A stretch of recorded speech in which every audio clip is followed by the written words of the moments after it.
Feel the heat closing in. Feel them out there making their moves, setting up their devil doll stool pigeons, crooning over my spoon and dropper I throw away in Washington Square Station.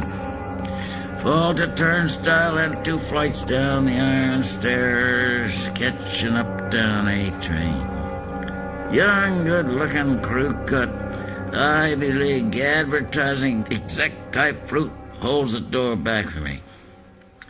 I'm evidently his idea of a character.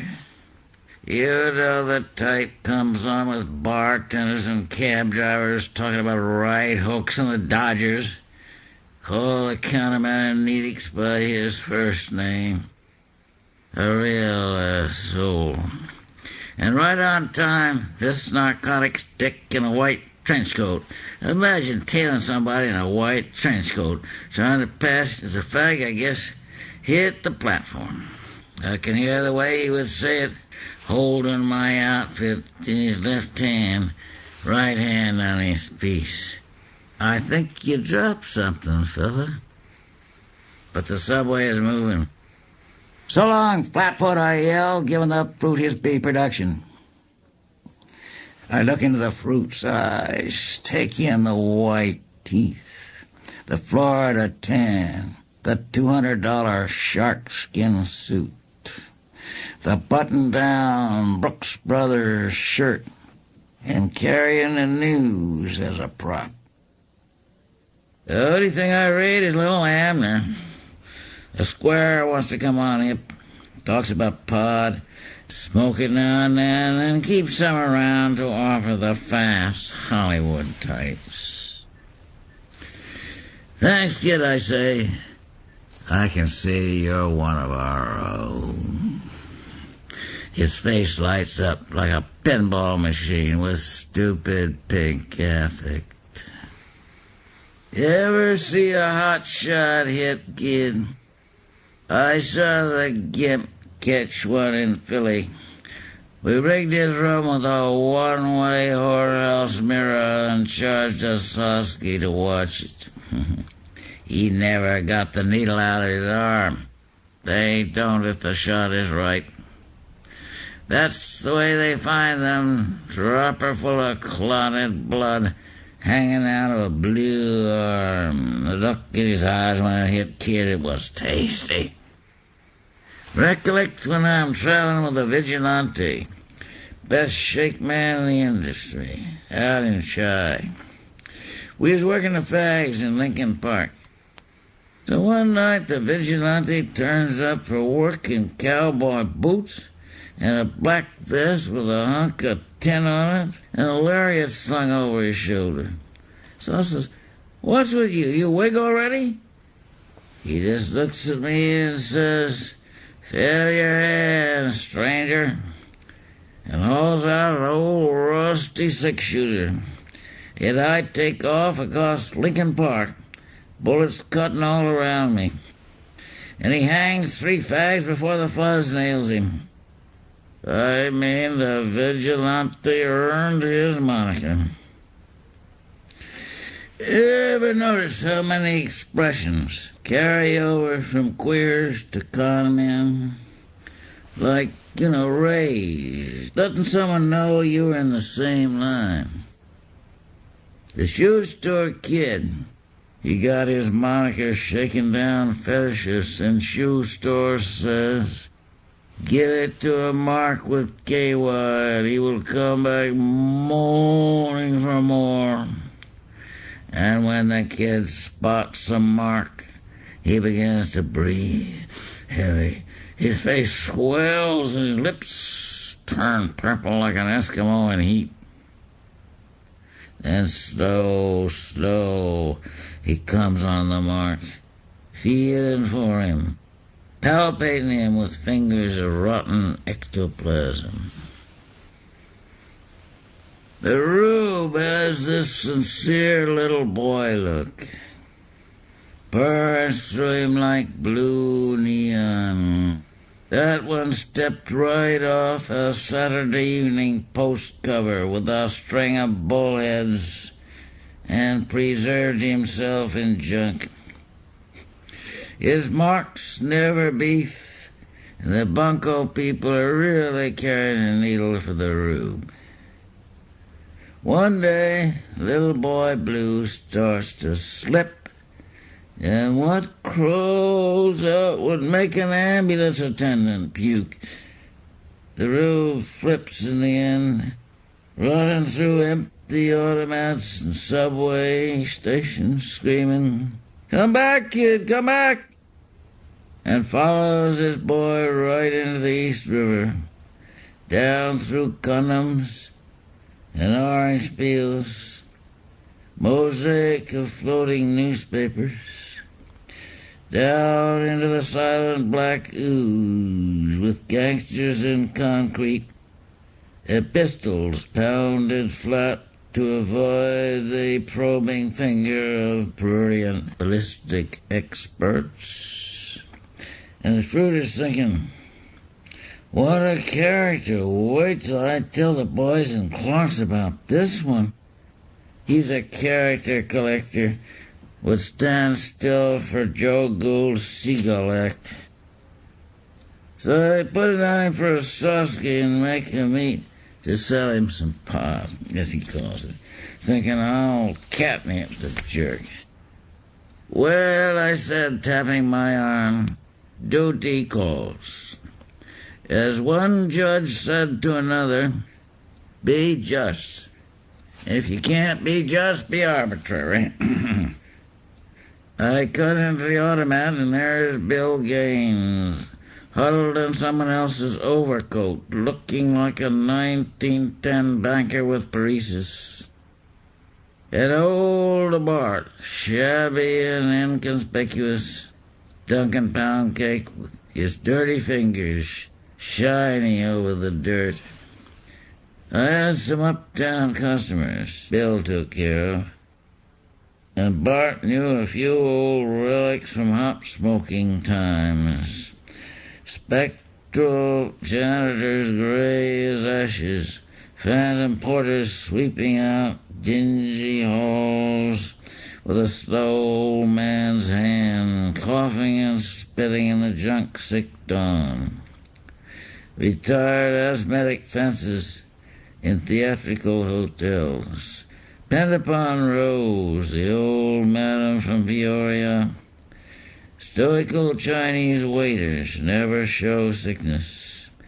Bart sought them out with his old junky walk, patient and cautious and slow. Dropped into their bloodless hands a few hours of warmth. I made the ride with him once for kicks. You know how old people lose all shame about eating and makes you puke to wash them? Old junkies the same about junk. They gibber and squeal at sight of it. The spit hangs off their chins and their stomachs rumble, and all their guts grind in peristalsis while they cook up, dissolving the body's decent skin. You expect any moment a great blob of protoplasm will plop right out and surround the junk. Really disgust you to see it. Well, my boys will be like that one day, I thought philosophically. Isn't life peculiar? So back downtown by the Sheridan Square station, in case the dick is lurking in the broom closet. Well, the fuzz has my spoon and dropper, and I know they're covered in on my frequency, led by this blind pigeon known as Willie the Disc. Willie has a round disc mouth, lined with sensitive erectile black hairs. He is blind from shooting in the eyeball, his nose and palate eaten away, sniffing H. His body a mass of scar tissue, hard and dry as wood. He can only eat the shit now with that mouth. Sometimes sways on a long tube of ectoplasm, feeling for the silent frequency of junk. He follows my trail all over the city, in the rooms I move out already. and the fuzz walks in on some newlywed from Sioux Falls. "All right, Lee, come out from behind that strap-on. We know you," and pulls the man's prick off straight away. Now Willie's getting hot, and you can hear him always out there in darkness. He only functions at night, whimpering, and feel the terrible urgency of that blind, seeking mouth. When they move in for the bust, Willie goes all out of control, and his mouth eats a hole right through the door. If the cops weren't there to restrain him, with a stock probe he would suck the juice right out of every junkie he ran down. I knew, and everybody else knew, they had the disc on me. And if my kid customers ever hit the stand, he forced me to commit all kind of awful sex acts in return for junk. I knew I could kiss the street goodbye. So we stock up on H, buy a second-hand Studebaker, and head west.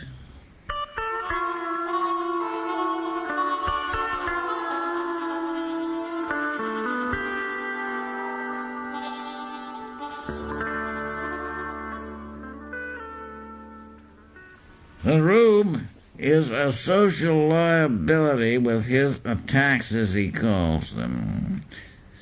The mark inside was coming up on him, and that's a rumble nobody can cool. Outside Philly, he jumps out to con a prowl car, and the fuzz takes one look at his face and busts all of us. The Rube's attacks become a habitual condition. Cops, doormen, dog secretaries snarl at his approach. The blonde god has fallen to untouchable vileness. Con men don't change. They break. They shatter. Explosions of matter in cold interstellar space drift away in cosmic dust, leave the empty body behind. Hustlers of the world, there is one mark you cannot beat: the mark inside. I left the Rube standing on a corner, red brick thumbs to the sky under a steady rain of soot. Gonna hit this croaker I know, right back with that good pure drugstore M. No, you wait here. Don't want him to rumble you no matter how long, Rube. Wait for me, right on this corner. Goodbye, Rube. Goodbye, kid. Where do they go when they walk out and leave the body behind?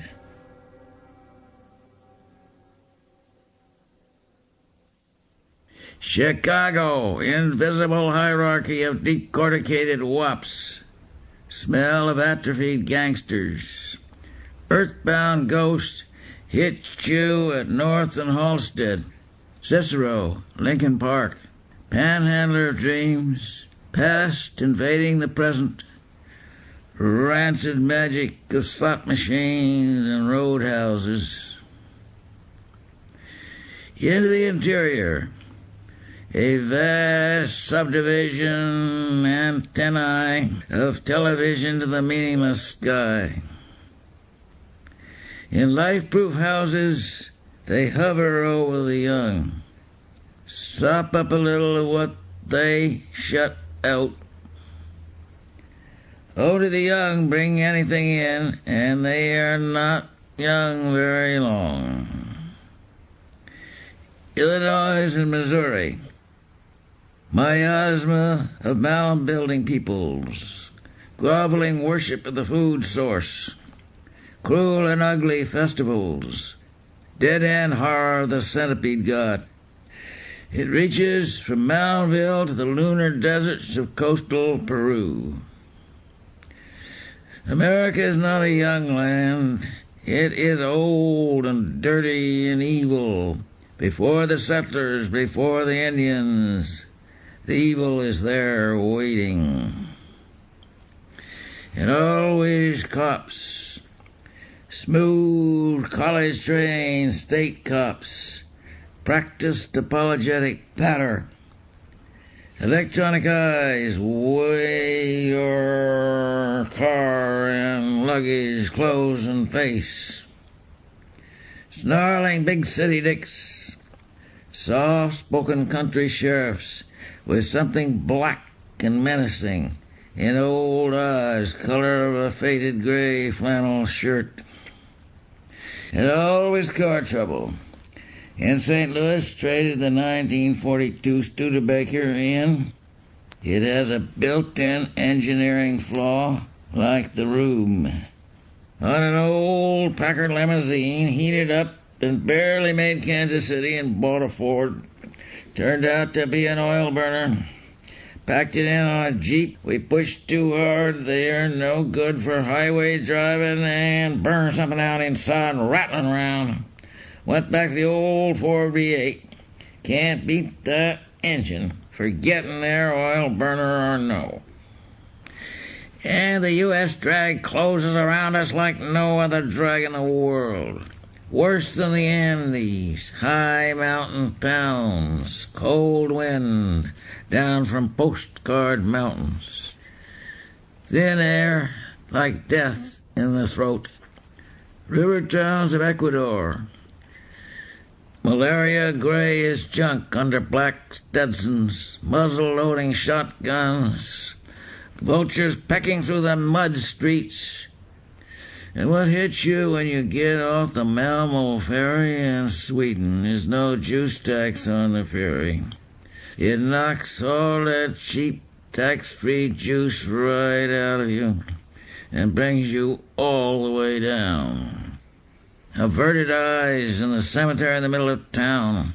Every town in Sweden seems to be built around a cemetery. And nothing to do in the afternoon, not a bar, not a movie. And I blasted my last stick of Tangier tea and I said, K.E., let's get right back on that ferry. But there is no drag like U.S. drag. You can't see it. You don't know where it comes from. Take one of these cocktail lounges at the end of a subdivision street. Every block of houses has its own bar and drugstore and market and liquor store. You walk in and it hits you, but where does it come from?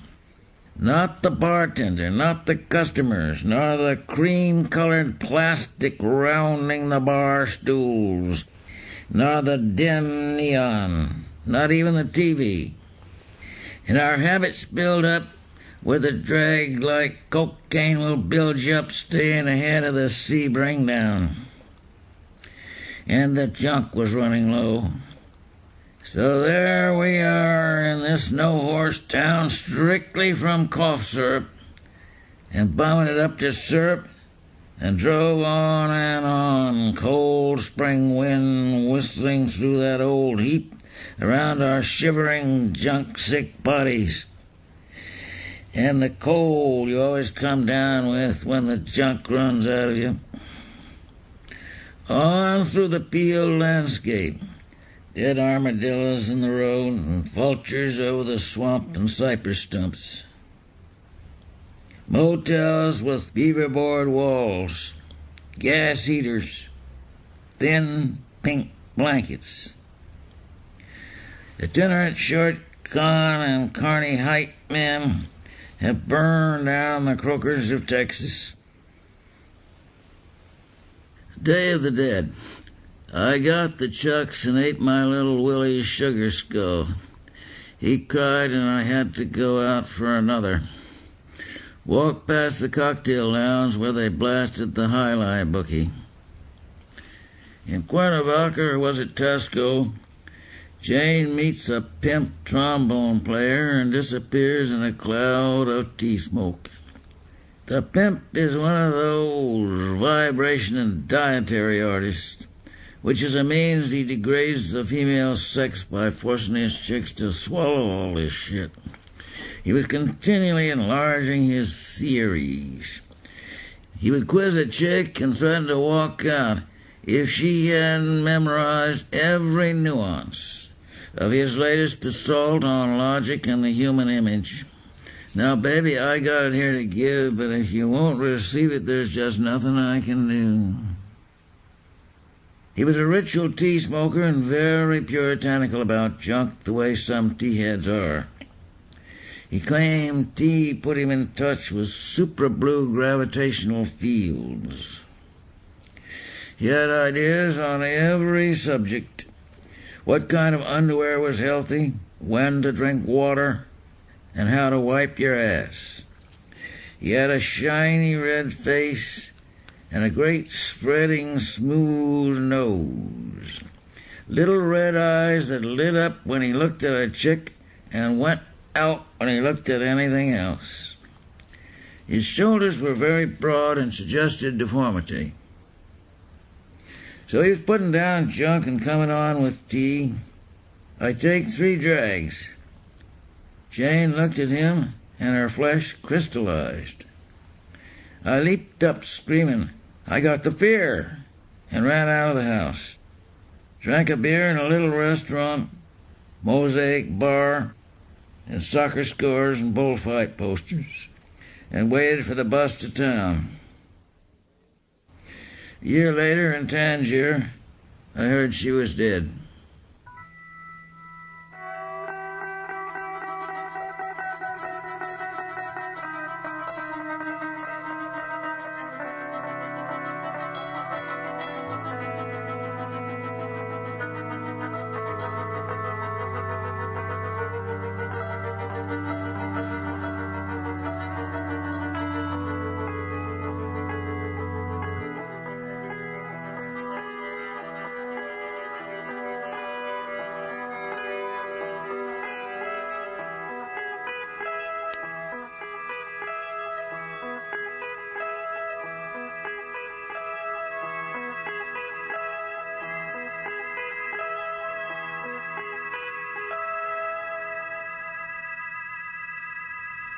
Banway. So I'm assigned to engage the services of Dr. Banway for Islam Inc. Banway is a manipulator and coordinator of symbol systems, an expert on all phases of interrogation, brainwashing, and control.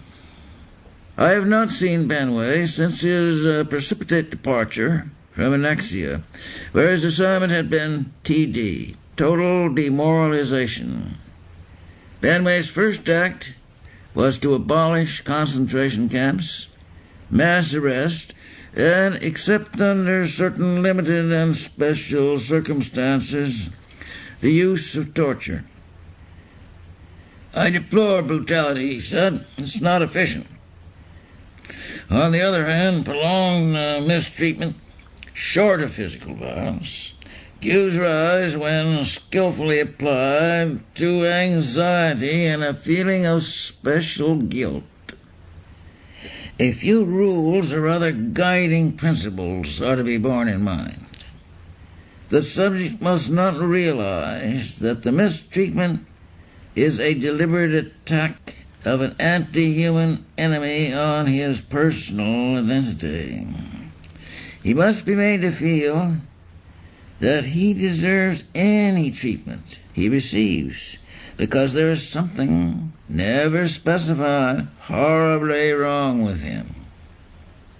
The naked need of the control addicts must be decently covered by an arbitrary and intricate bureaucracy, so that the subject cannot contact his enemy direct. As regards the interrogation of suspects, Banway has this to say.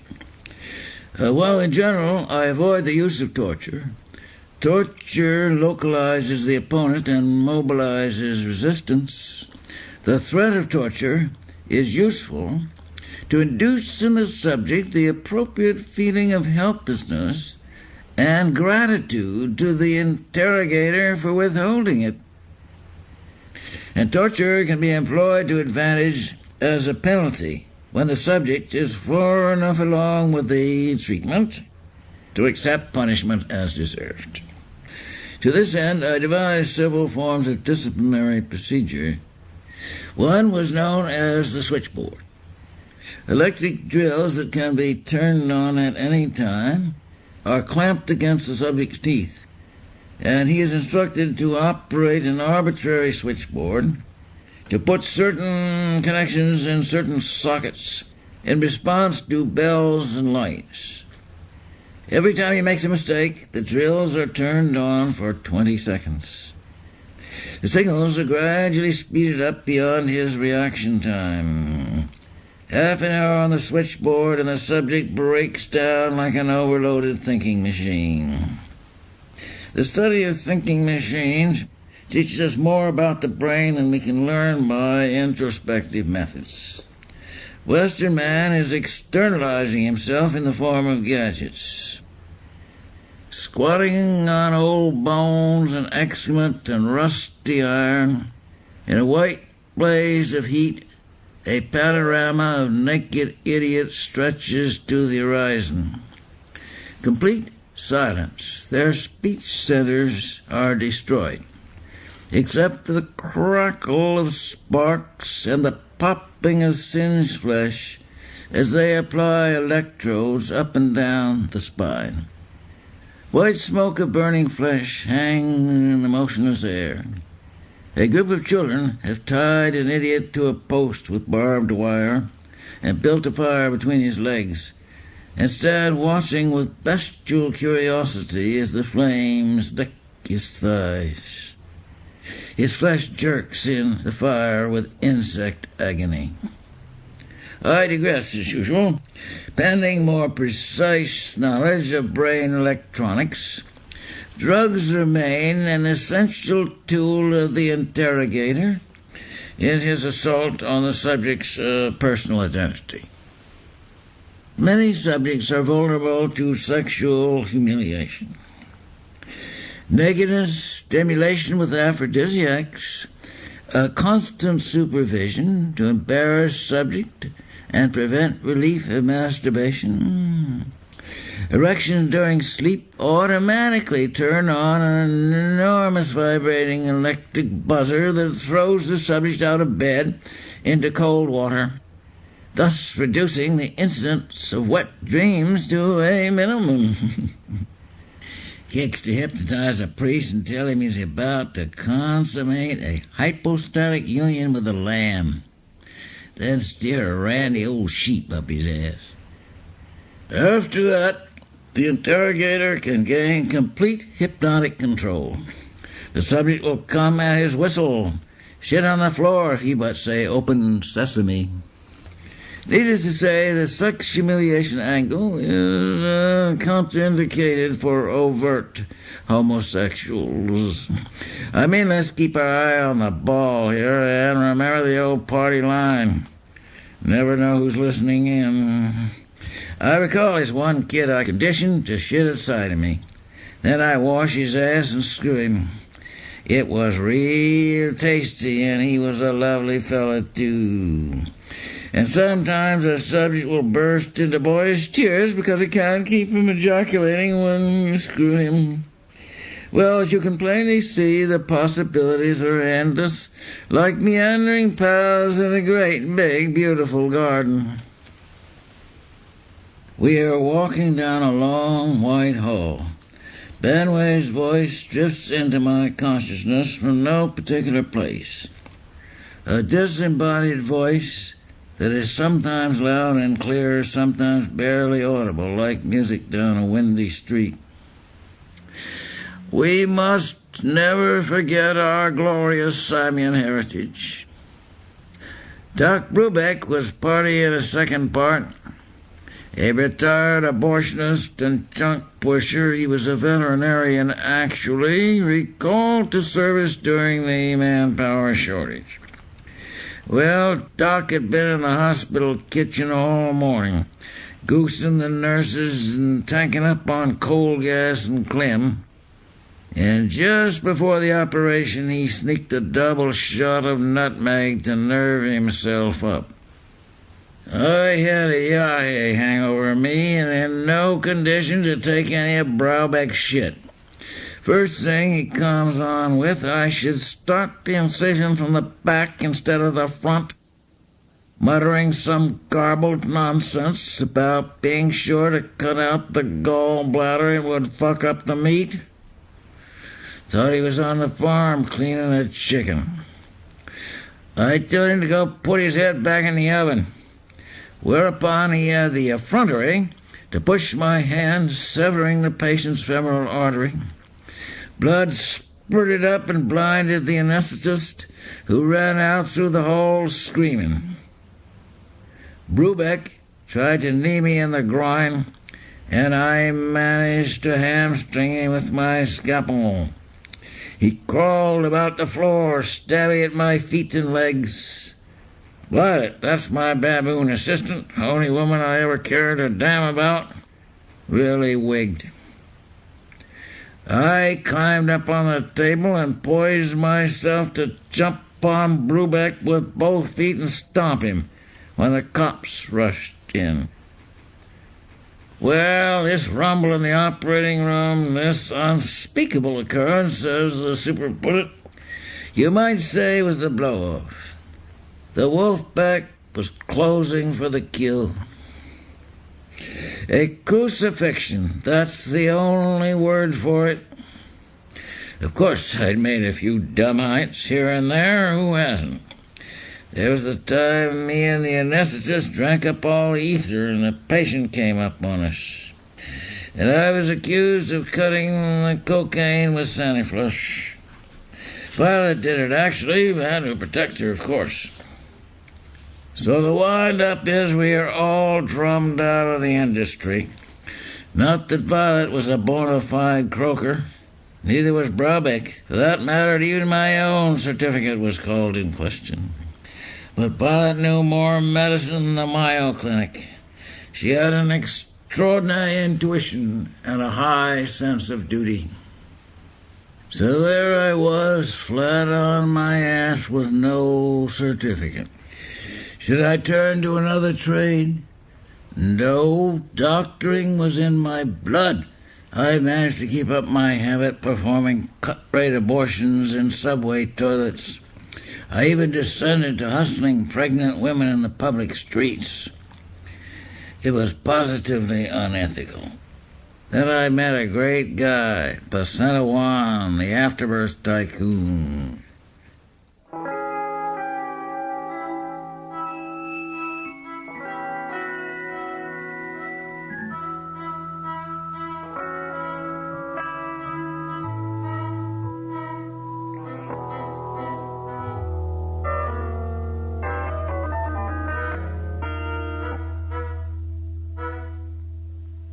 From the roof of the RC, we survey a scene of unparalleled horror.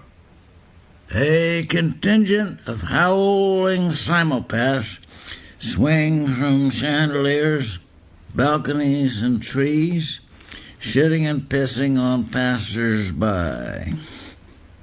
A simulpath, the technical name for this disorder escapes me, is a citizen convinced he is an ape or other simian.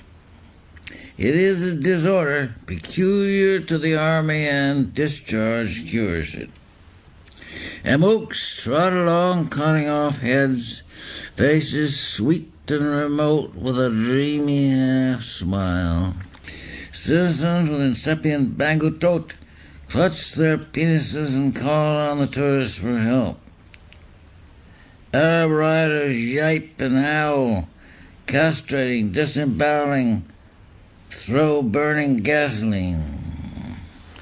Dancing boys strip-tease with intestines. Women stick severed genitals in their cunts, grind, bump, and flick it at the man of their choice. Religious fanatics harangue the crowd from helicopters, and rain stone tablets on their heads, inscribed with meaningless messages. Leopard men tear people to pieces with iron claws, coughing and grunting. Quackoodle cannibal society initiates bite off noses and ears. A coprophage calls for a plate, shits on it, and eats the shit, exclaiming, that's my rich substance. Gentle reader, the ugliness of this spectacle buggers description. Who can be a cringing, pissing coward, yet vicious as a purple-assed mandrill, alternating these deplorable conditions like vaudeville skits? Who can shit on a fallen adversary who, dying, eats the shit and screams with joy? Who can hang a weak passive and catch his sperm in mouth like a vicious dog? Gentle reader, I fain would spare you this, but my pen hath its will like the ancient mariner. Oh Christ, what a scene is this! Can tongue or pen accommodate these scandals?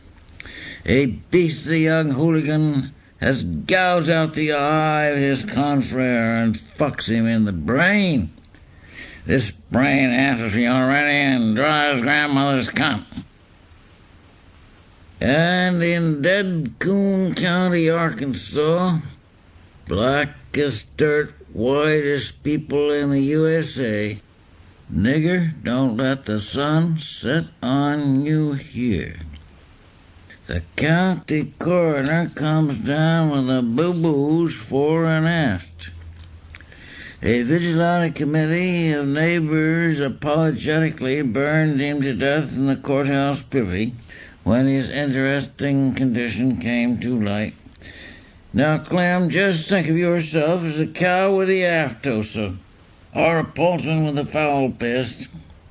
Don't crowd too close, boys. His intestines are subject to explode in the fire. Rock and roll adolescent hoodlums storm the streets of all nations. They rush into the Louvre and throw acid in the Mona Lisa's face.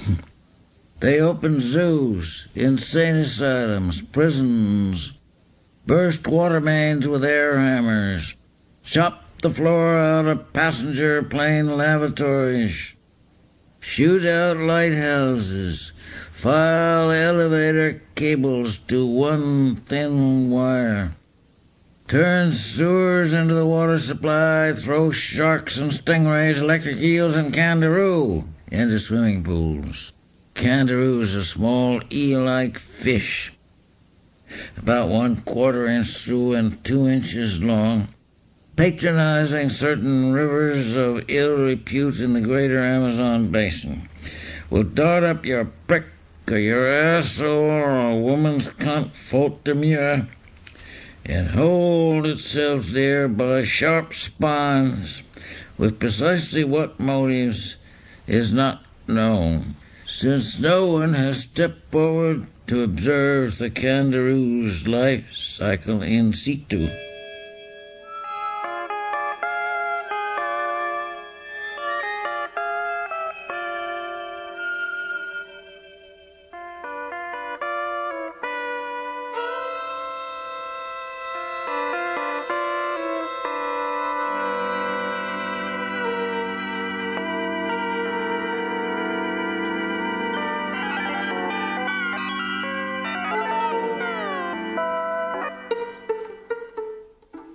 The black meat. Traffickers in the black meat. Flesh of the giant aquatic black centipede, sometimes attaining a length of 6 feet, found in a land of black rocks and iridescent brown lagoons, exhibit paralyzed crustaceans in camouflage pockets of the plaza, visible only to the meat eaters. The meat cafe occupies one side of the plaza, A maze of kitchens, restaurants, sleeping cubicles, perilous iron balconies and basements opening into the underground baths. On stools covered in white satin sit naked mugwumps, sucking translucent, colored syrups through alabaster straws. Mugwumps have no liver and nourish themselves exclusively on sweets. Thin, purple-blue lips cover a razor-sharp beak of black bone, with which they frequently tear each other to shreds in fights over clients.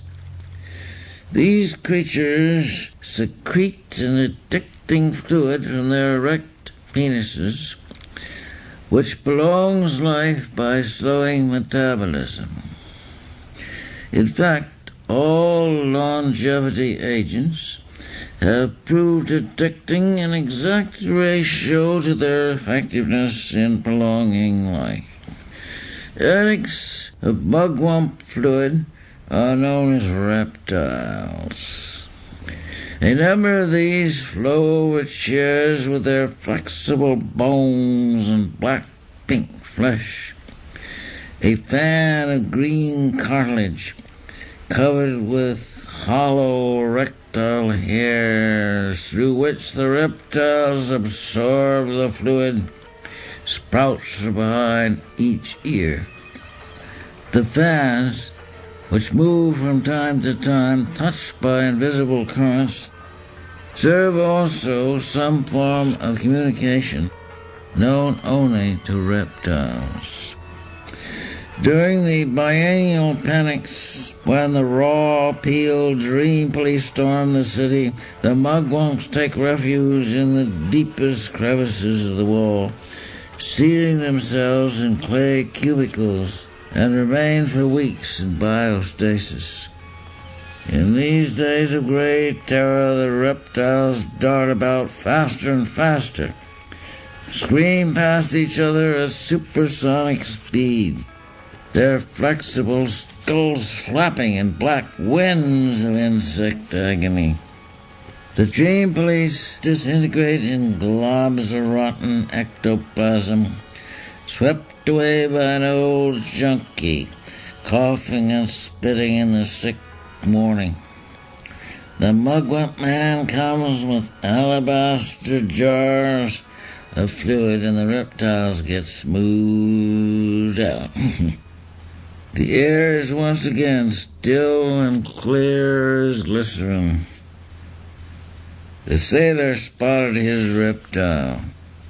He drifted over and ordered a green syrup. The reptile had a little round disc mouth of brown gristle, expressionless green eyes, almost covered by a thin membrane of eyelid. The sailor waited an hour before the creature picked up his presents. "Any eggs for Fats?" he asked, his words stirring through the reptile's fan hairs. It took 2 hours for the reptile to raise 3 pink, transparent fingers covered with black fuzz. Several meat-eaters lay in vomit, too weak to move. The black meat is like a tainted cheese, overpoweringly delicious and nauseating, so that the eaters eat and vomit and eat again until they fall exhausted. A painted youth slithered in and seized one of the great black claws, sending the sweet, sick smell curling through the cafe.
Hospital. The laboratory has been locked for 3 hours solid.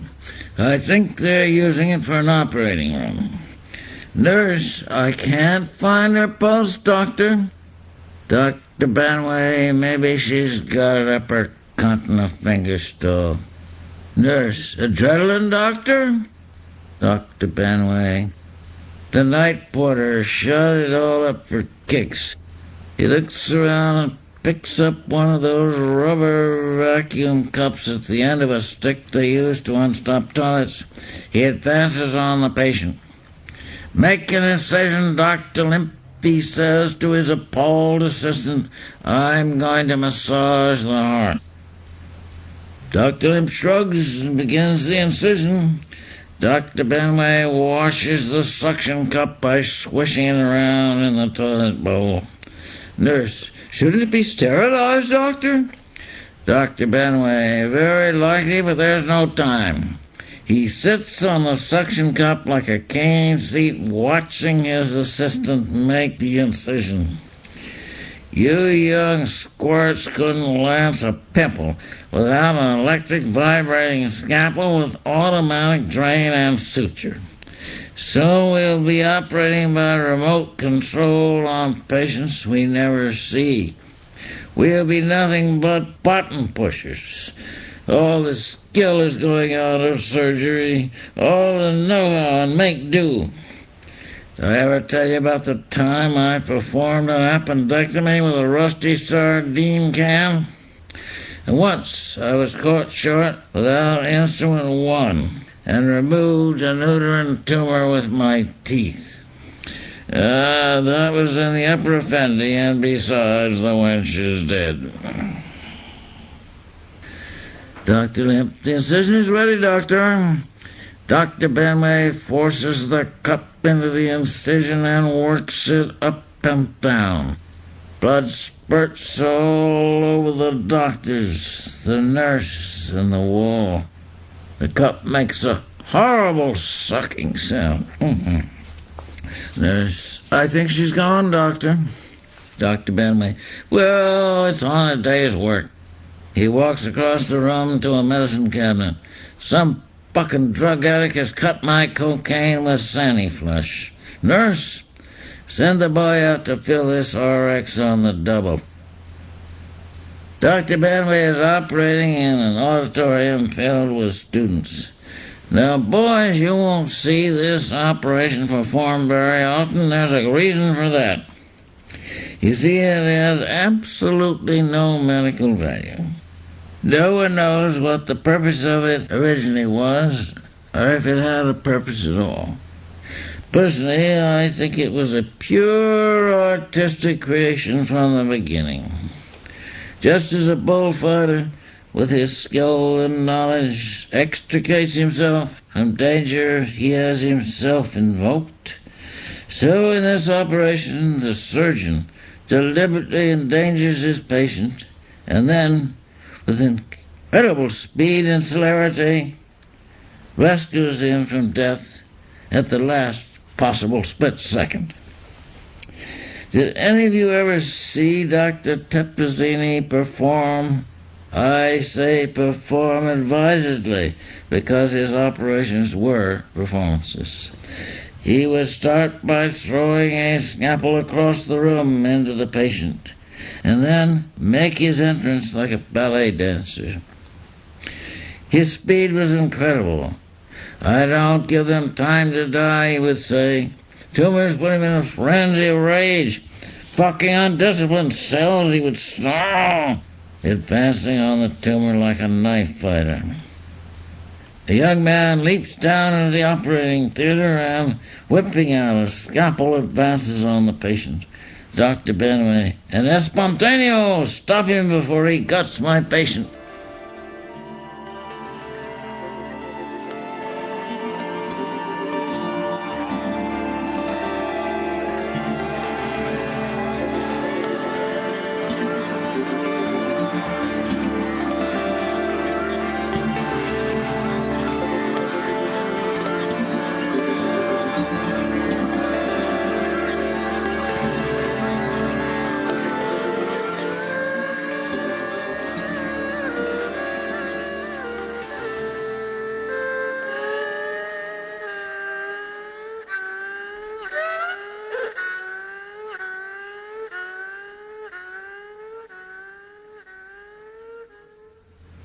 Parsons Rumpus Rum.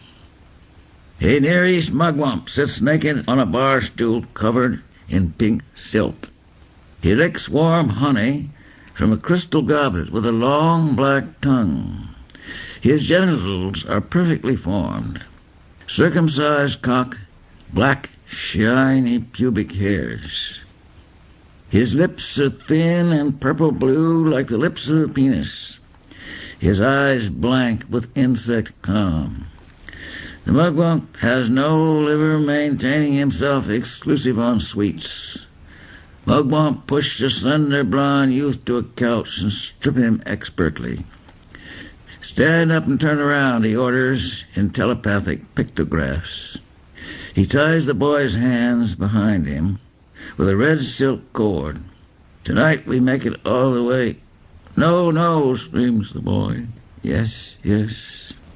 Cocks ejaculate in silent yes.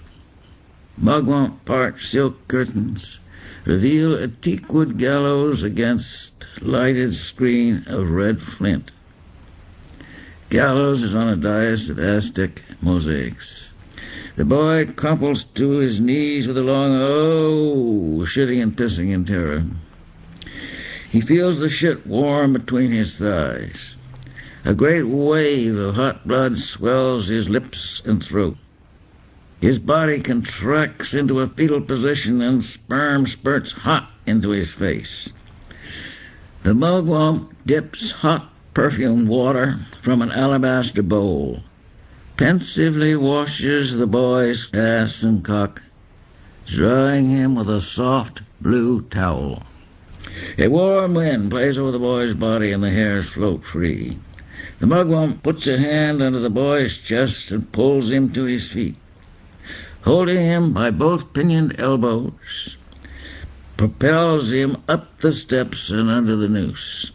He stands in front of the boy, holding the noose in both hands. The boy looks into mugwump eyes blank as obsidian mirrors, pools of black blood, glory holes in a toilet wall closing on the last erection. The mugwump slips the noose over the boy's head and tightens the knot caressingly behind the left ear. The boy's penis is retracted, his balls tight. He looks straight ahead, breathing deeply. The mugwump sidles around the boy, goosing him and caressing his genitals in hieroglyphs of mockery. He moves in behind the boy with a series of bumps and shoves his cock up the boy's ass. He stands there, moving in circular gyrations. The guests shush each other, nudge and giggle. Suddenly, the mugwump pushes the boy forward into space, free of his cock. He studies the boy with hands on the hip bones, reaches up with his stylized hieroglyph hands, and snaps the boy's neck. A shudder passes through the boy's body. His penis rises in three great surges, pulling his pelvis up, ejaculates immediately. Green sparks explode behind his eyes. A sweet toothache pain shoots through his neck down the spine to the groin, contracting the body in spasms of delight.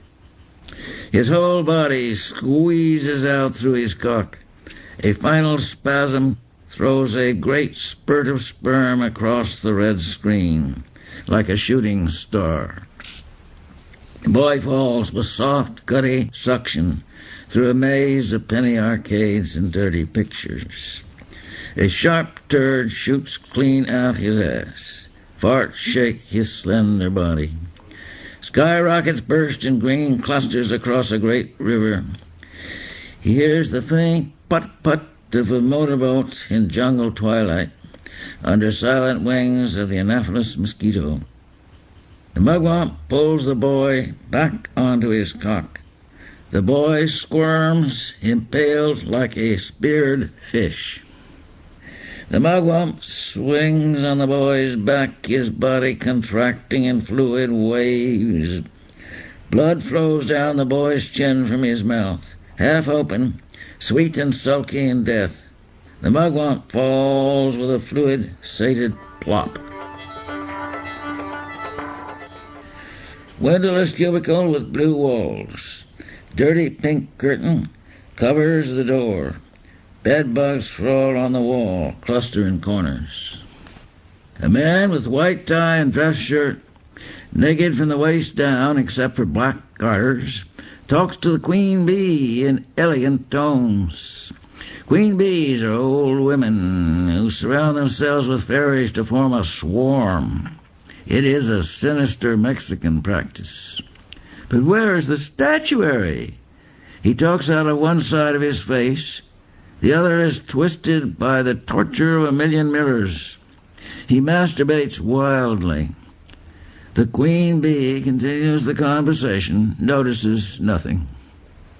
A horde of lust-mad American women rush in, dripping cunts from farm and dude ranch, factory, brothel, country club, penthouse and suburb, motel and yacht and cocktail bar, strip-off riding clothes, ski togs, evening dresses, Levi's, tea gowns, print dresses, slacks, bathing suits, and kimonos.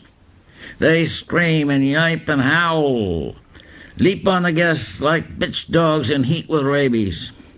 They claw at the hangboys, shrieking, "You fairy, you bastard, fuck me, fuck me, fuck me!" The guests flee screaming, dodge among the hanged boys, overturn iron lungs.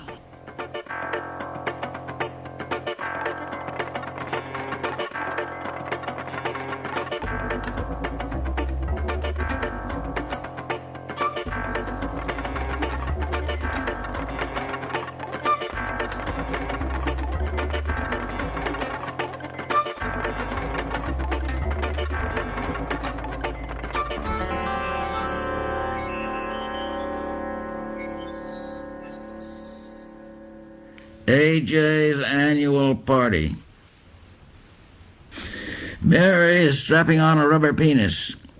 "Steely Dan 3 from Yokohama," she says, caressing the shaft. Milk spurts across the room. "Be sure that milk is pasteurized. Don't go giving me some kind of awful cow disease, like anthrax or glanders or aftosa. When I was a transvestite, lives and shy, used to work as an exterminator, make advances to pretty boys for the thrill of being beaten as a man. Later, I catch this one kid, overpower him with supersonic judo I learned from an old lesbian Zen monk. I tie him up, strip off his clothes with a razor, and fuck him with Steely Dan 1. He is so relieved I don't castrate him literal. He comes all over my bedbug spray. What happened to Steely Dan 1? He was torn in two by a bull dyke. Most terrific vaginal grip I ever experienced. She could cave in a lead pipe. It was one of her parlor tricks. And Steely Dan 2? Chewed to bits by a famished kangaroo in the upper baboon's asshole. And don't say "we" this time. Why not? It's real boyish. The rising sun fills the room with pink light. Johnny is let in, hands tied between Mary and Mark. Johnny sees the gallows and sags with a great "oh," his chin pulling down towards his cock, his legs bending at the knees. Sperm spurts arching almost vertical in front of his face. Mark and Mary are suddenly impatient and hot. They push Johnny forward onto the gallows platform, covered with moldy jockstraps and sweatshirts. Mark is adjusting the noose. "Well, here you go." Mark starts to push Johnny off the platform. Mary, "No, let me." She locks her hands behind Johnny's buttocks, puts her forehead against him. Smiling into his eyes, she moves back, pulling him off the platform into space. His face swells with blood. Mark reaches up with one lithe movement and snaps Johnny's neck. Sound like a stick broken in wet towels. A shudder runs down Johnny's body. One foot flutters like a trapped bird. Mark has draped himself over a swing and mimics Johnny's twitches, closes his eyes and sticks his tongue out. Johnny's cock springs up, and Mary guides it uppercut, writhing against him in a fluid belly dance, groaning and shrieking with delight. Sweat pours down her body. Hair hangs over her face in wet strands. "Cut him down, Mark," she screams. Mark reaches over with a snap knife and cuts the rope, catching Johnny as he falls, easing him onto his back with Mary still impaled and writhing. She bites away Johnny's lips and nose and sucks out his eyes with a pop. She tears off great hunks of cheek. Now she lunges on his prick. Mark walks over to her, and she looks up from Johnny's half-eaten genitals, her face covered with blood, eyes phosphorescent. Mark puts his foot on her shoulder and kicks her over on her back. He leaps on her, fucking her insanely. They roll from one end of the room to the other, pinwheel end over end, and leap high in the air like a great hooked fish. "Let me hang you, Mark. Let me hang you. Please, Mark, let me hang you." "Sure, baby." He pulls her brutally to her feet and pins her hands behind her. "No, Mark, no, no, no," she screams, shitting and pissing in terror as he drags her to the platform.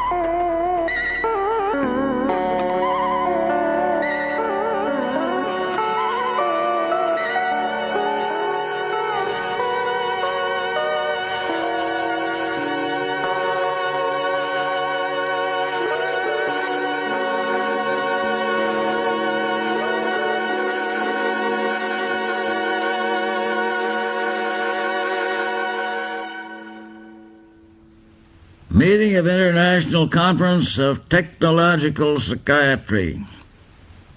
Dr. Finger Schaefer, the lobotomy kid, rises and turns on the conference the cold blue blast of his gaze. "Gentlemen, the human nervous system can be reduced to a compact and abbreviated spinal column. The brain, front, middle, and rear, must follow the adenoid, the wisdom tooth, the appendix. I give you my masterwork, the complete all-American de-anxietized man." Blast of trumpets. The man is carried in naked by two Negro bearers who drop him on the platform with bestial, sneering brutality. The man wriggles. His flesh turns to viscid, transparent jelly that drifts away in green mist, unveiling a monster black centipede. Waves of unknown stench fill the room, searing the lungs, grabbing the stomach. "Man, he done seen the light," said one of the Negro bearers. "We must stomp out the un-American critter," says a fat, frog-faced southern doctor who's been drinking corn out of a mason jar. He advances drunkenly and then halts, appalled by the formidable size and menacing aspect of the centipede. "Fetch gasoline," he bellows. "We gotta burn this son of a bitch like an uppity nigger." The centipede is rushing about in agitation. "Man, that motherfucker's hungry," screams one of the bearers. "I'm getting out of here, me." A wave of electric horror sweeps through the conference. They storm the exits, screaming and clawing.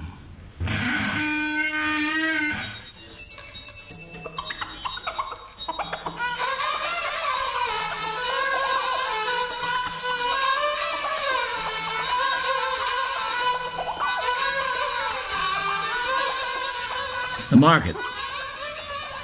Panorama of the city of Interzone. A composite city where all human potentials are spread out in a vast silent market. Minarets, palms, mountains, jungle, a sluggish river jumping with vicious fish. Vast weed-grown parks where boys lie in the grass, play cryptic games. Not a locked door in the city. Anyone comes into your room at any time. The chief of police is a Chinese who picks his teeth and listens to denunciations presented by a lunatic. Every now and then the Chinese takes the toothpick out of his mouth and looks at the end of it. Hipsters with smooth, copper-colored faces lounge in doorways, twisting shrunk heads on gold chains, their faces blank with an insect's unseeing calm.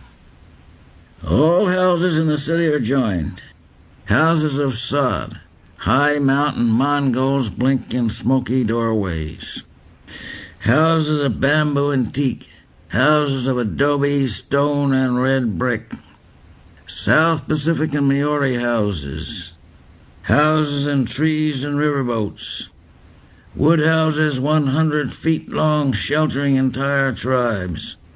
Houses of boxes and corrugated iron where old men sit in rotten rags cooking down canned heat. Great rusty iron racks rising 200 feet in the air from swamps and rubbish, with perilous partitions built on multi-level platforms and hammocks swinging over the void. The city is visited by epidemics of violence, and the untended dead are eaten by vultures in the streets. Albinos blink in the sun. Boys sit in trees, languidly masturbate. People eaten by unknown diseases watch the passerby with evil, knowing eyes. In the city market is the meat cafe. Followers of obsolete, unthinkable trades doodling in Etruscan. Addicts of drugs not yet synthesized. Pushers of souped-up harmalin. Junk reduced to pure habit, offering precarious vegetable serenity. Liquids to induce lata. Tithonian longevity serums. Black marketeers of World War III.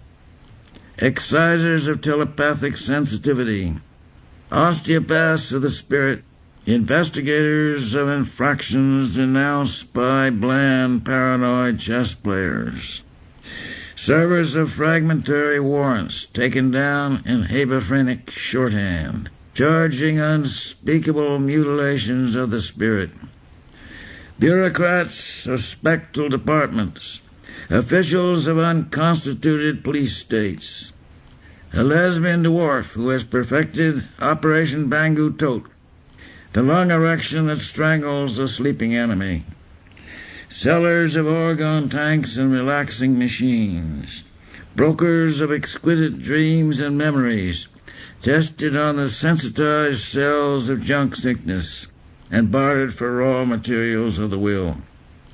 Doctors skilled in the treatment of diseases dormant in the black dust of ruined cities, gathering virulence in the white blood of eyeless worms, feeling slowly to the surface in the human host. Maladies of the ocean floor and the stratosphere. Maladies of the laboratory and atomic war. a place where the unknown past and the emergent future meet in a vibrating, soundless hum. Larval entities waiting for a live one. A funeral passes through the market. Black coffin, Arabic inscriptions in filigreed silver, carried by 4 pallbearers. Procession of mourners singing the funeral song. Clem and Jody falling beside them carrying coffin. The corpse of a hog bursts out of it. The hog is dressed in a jalaba.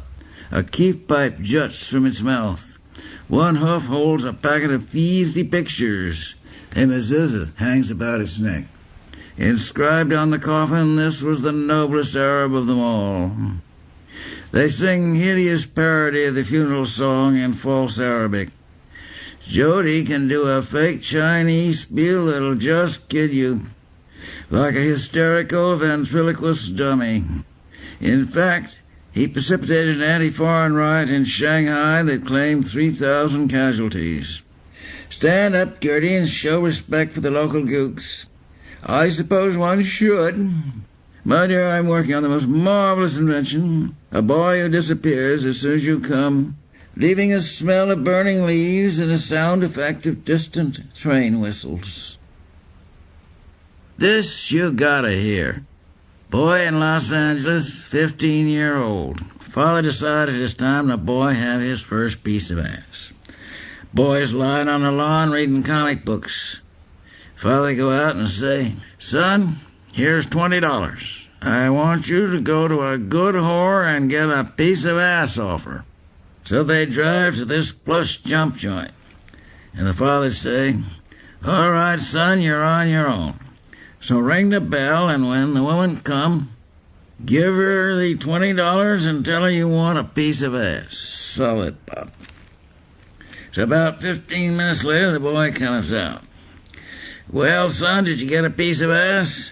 "Yeah. This gash comes to the door and I say I want a piece of ass and lay the double sauce-key on her. We go up to her trap and she removed her dry goods. So I switch my blade and cut a big hunk off her ass. She raised up beef like I am reduced to pull off one shoe and beat her brains out. Then I hump her for kicks." Another installment in the adventures of Clem Snide, the private asshole. So I walk in the joint and this female hustler sits at the bar. And I think, oh God, you're pool deluxe already. I mean, it's like I see the gash before. So I don't pay her no mind at first. Then I dig she is rubbing her legs together and working her feet up behind her head. Shoves it down to give herself a douche job with a gadget sticks out of her nose, the way a body can't help but notice. Iris, half Chinese and half Negro, addicted to dehydroxyheroin, takes a shot every 15 minutes, to which end she leaves droppers and needles sticking out all over her. The needles rust in her dry flesh, which here and there has grown completely over her joint to form a smooth green-brown wen.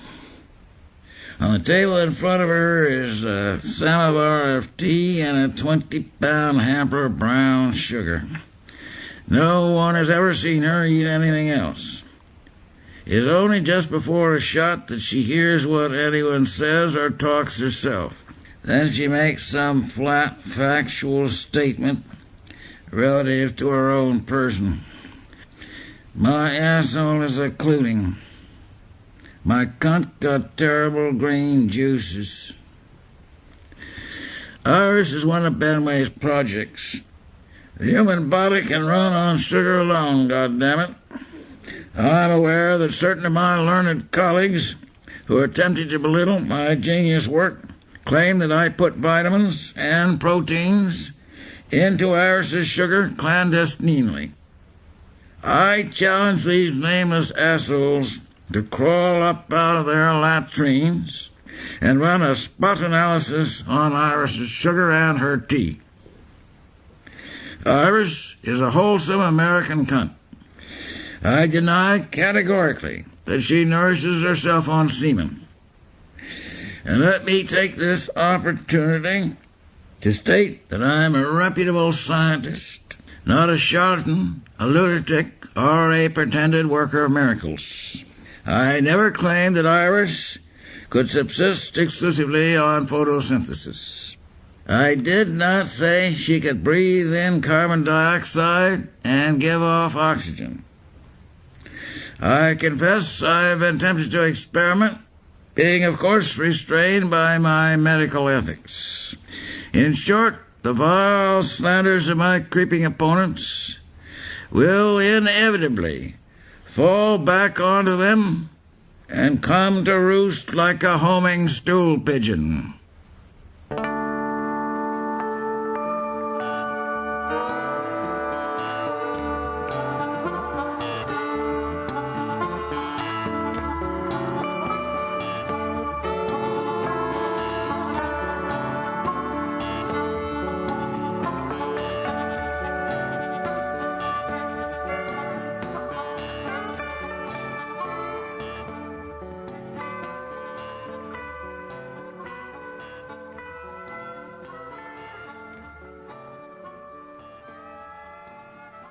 Ordinary men and women.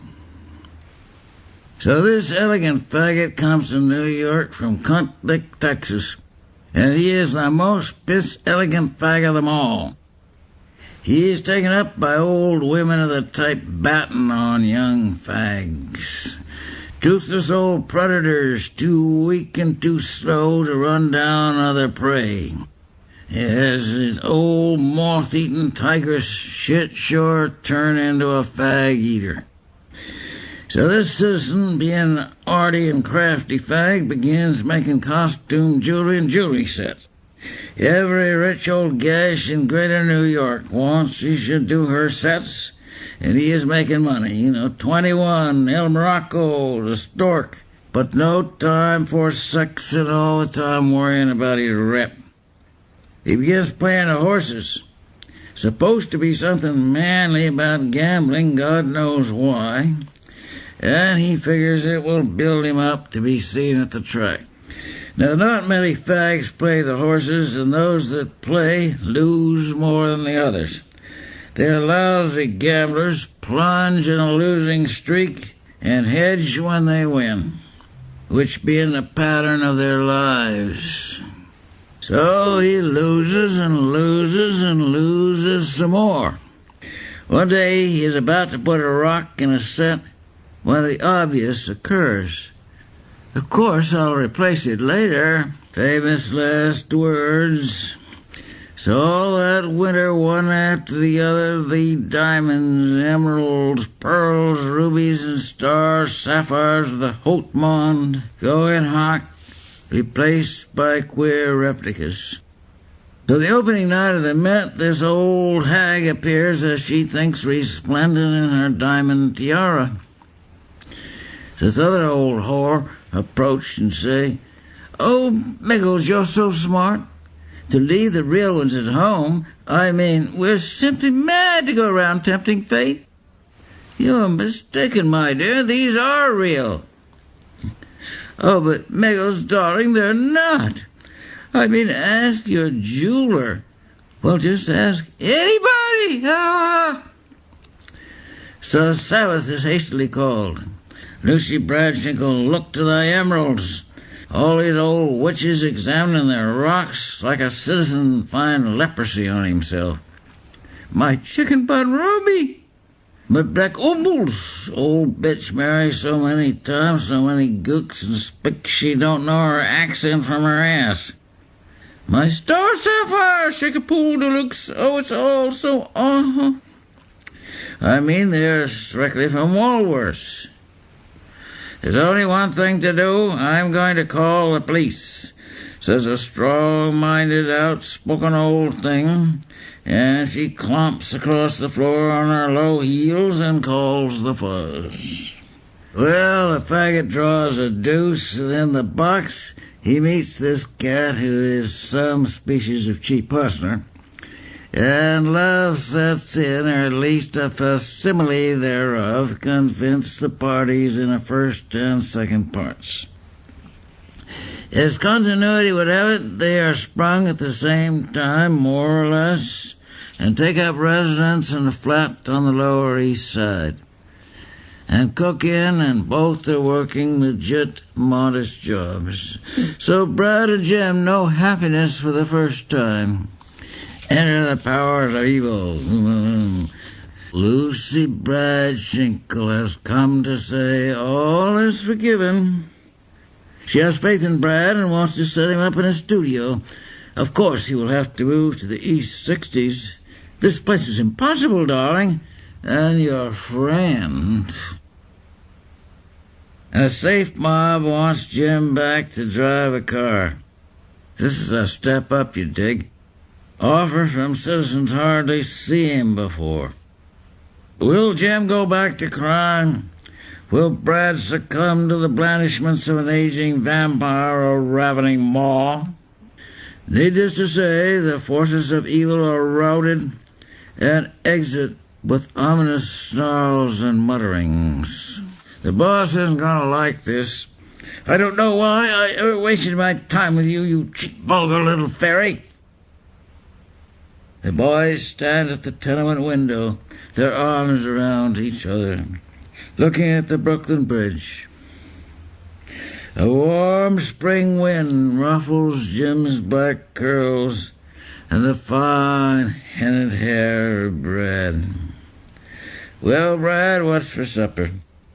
You just go in the other room and wait. Playfully, he shoos Jim out of the kitchen and puts on his apron.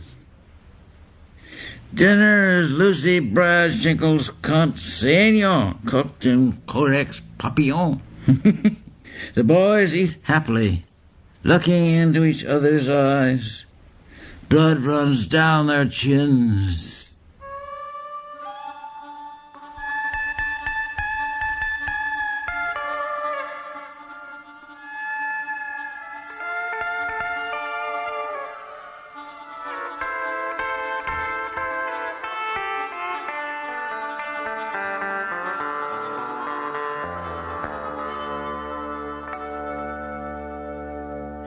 Did I ever tell you about the man who taught his asshole to talk? His whole abdomen would move up and down, you dig, farting out the words. It was unlike anything I ever heard.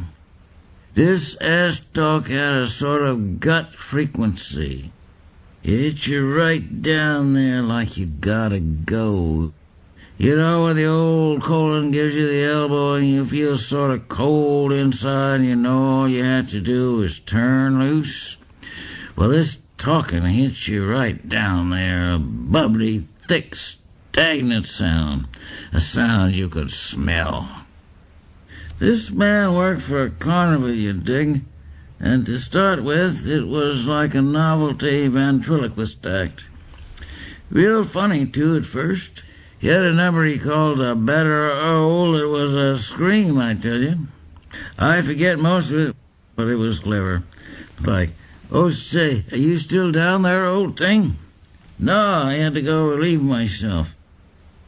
After a while, the ass started talking on its own. He would go in without anything prepared, and his ass would ad-lib and toss the gags back at him every time. Then it developed sort of teeth like little raspy incurving hooks and started eating. He thought this was cute at first and built an act around it, but the asshole would eat its way through his pants and start talking on the street, shouting out it wanted equal rights. Yeah, it would get drunk, too, and have crying jags. Nobody loved it, and it wanted to be kissed same as any other mouth. Finally, it talked all the time, day and night. You could hear him for blocks, screaming at it to shut up, and beating it with his fists, and sticking candles up it. But nothing did any good. And the asshole said to him, "It's you who will shut up in the end, not me. Because we don't need you around here anymore. I can talk and eat and shit. After that, he began waking up in the morning with a transparent jelly like a tadpole's tail all over his mouth. This jelly was what the scientists call UNDT, undifferentiated tissue, which can grow into any kind of flesh on the human body. He would tear it off his mouth, and the pieces would stick to his hands like burning gasoline jelly and grow there. Grow anywhere on him, a glob of it fell. So finally his mouth sealed over and the whole head would have amputated spontaneous. Did you know that this condition occurs in parts of Africa and only among Negroes where the little toe amputates spontaneously? Except for the eyes, you dig. That's one thing the asshole couldn't do was see. It needed the eyes. But nerve connections were blocked and infiltrated and atrophied, so the brain couldn't give orders anymore. It was trapped in the skull, sealed off. For a while you could see the silent, helpless suffering of the brain behind the eyes. Then finally the brain must have died, because the eyes went out, and there was no more feeling in them than a crab's eye on the end of a stalk.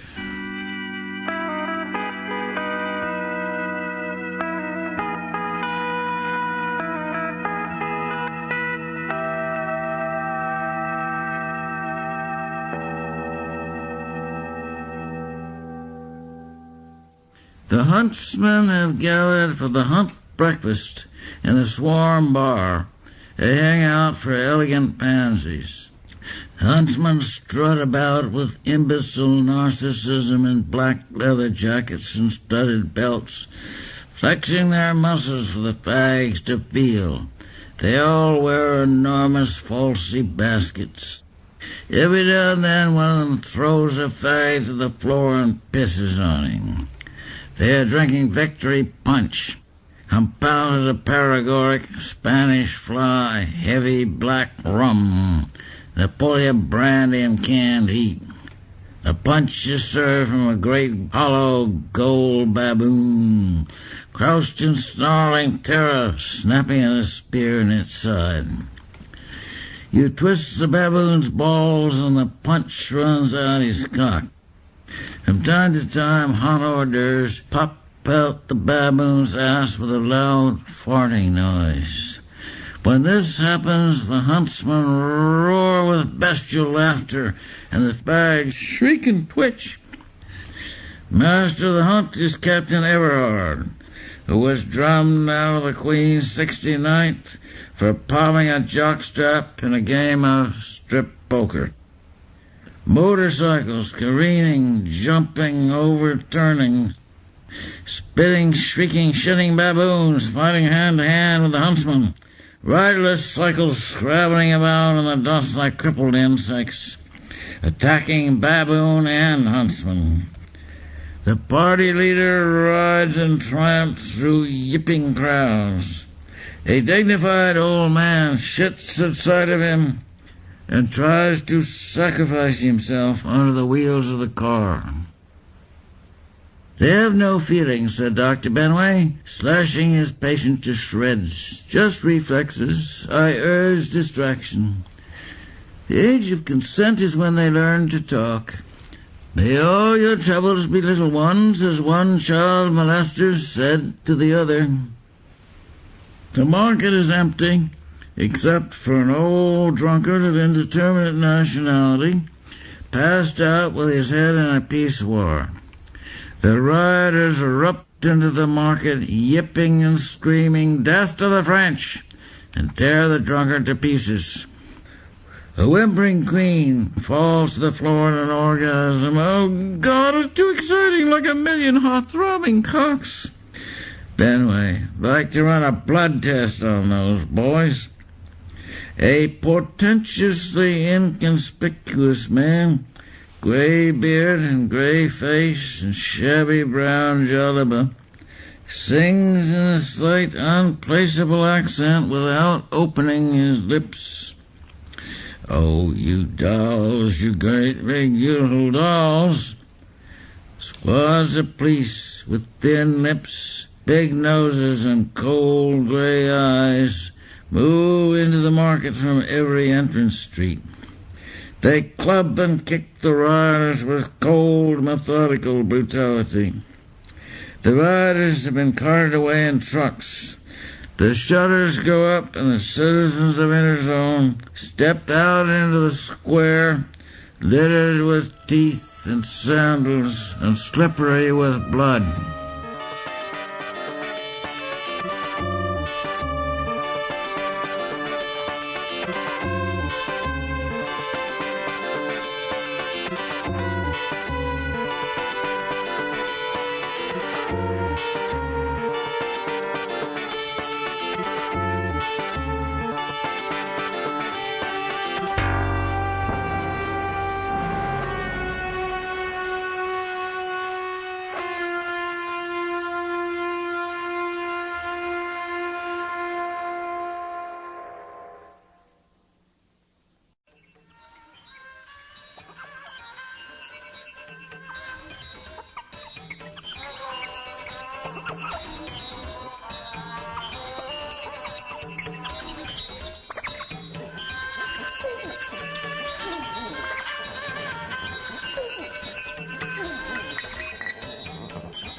Islam Incorporated and the parties of Interzone. I was working for an outfit known as Islam Inc., financed by A.J., the notorious merchant of sex, who scandalized international society when he appeared at the Duc de Ventre's ball as a walking penis covered by a huge condom emblazoned with the A.J. motto, "They shall not pass." "Rather bad taste, old boy," said the Duke, to which A.J. replied, "Up yours with Interzone KY." The reference is to the KY scandal, which was still in a larval state at that time. A.J.'s repartee often refers to future events. He is a master of the delayed squelch.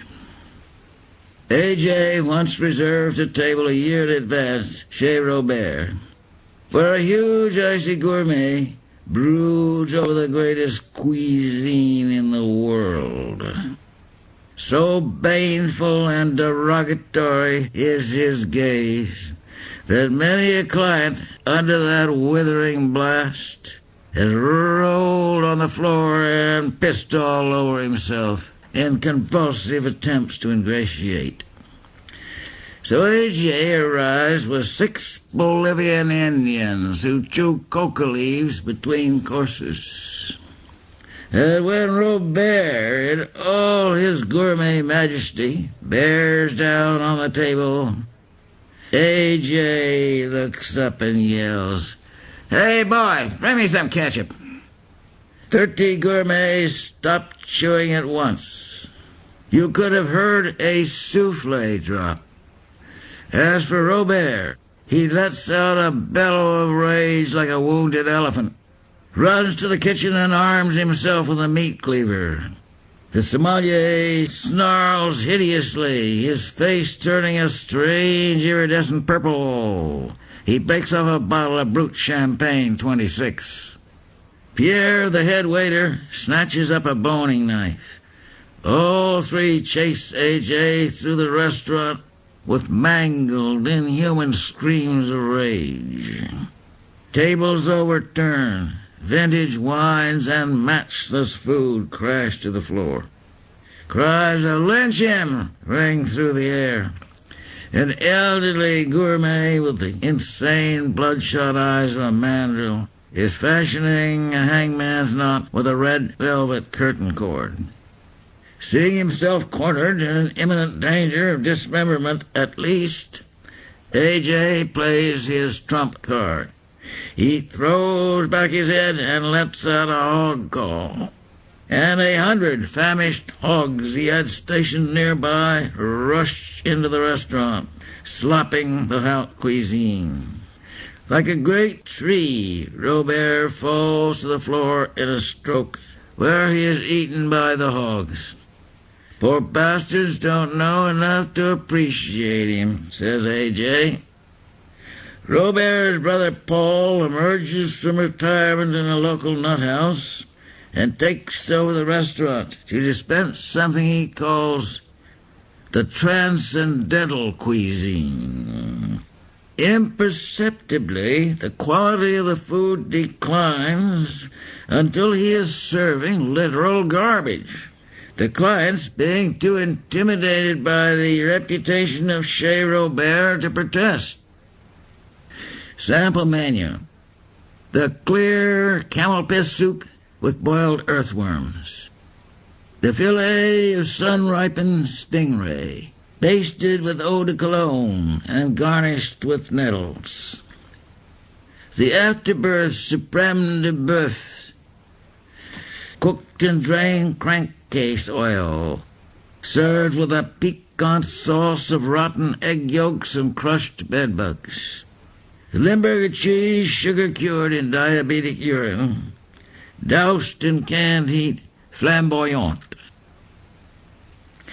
So the clients are quietly dying of botulism. Then A.J. returns with an entourage of Arab refugees from the Middle East. He takes one mouthful and screams, "Garbage, goddammit! Cook this wise citizen in his own swill." Manhattan Serenade. A.J. and entourage start into a New York nightclub. A.J. is leading a purple-ass baboon on a gold chain. A.J. is dressed in checked linen +4s with a cashmere jacket. Manager: Wait a minute. What's that? A.J. It's an Illyrian poodle. Choicest beast a man can latch on to. It'll raise the tone of your trap. Manager: I suspect it to be a purple-assed baboon, and it stands outside. Stooge: Don't you know who this is? It's A.J., last of the big-time spenders. Manager: Leave him take his purple-assed bastard and big-time spend someplace else. A.J. stops in front of another club and looks in. Elegant fags and old cunts, God damn it, we come to the right place. Avanti, ragazzi. He drives a gold stake into the floor and pickets the baboon. He begins talking in elegant tones, his stooges filling in. Fantastic! Monstrous! Utter heaven! A.J. puts a long cigarette holder in his mouth.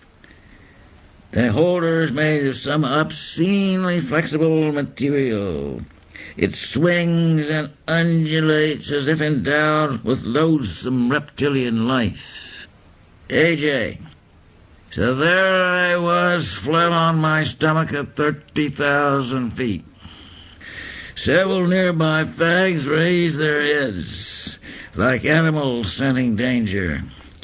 A.J. leaps to his feet with an inarticulate snarl. You purple-ass cocksucker, he screams. I'll teach you to shit on the floor. He pulls the whip from his umbrella and cuts the baboon across the ass. The baboon screams and tears loose the stake.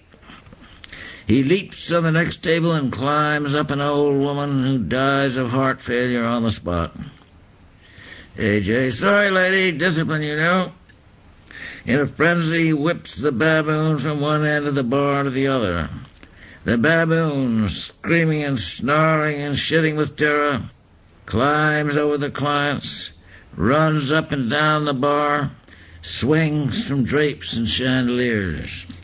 A.J., you'll straighten up and shit right, or you won't be in a condition to shit, one way or the other. Stooge, you ought to be ashamed of yourself, upsetting A.J. after all he's done for you. A.J., ingrates, every one of them ingrates. Take it from an old queen.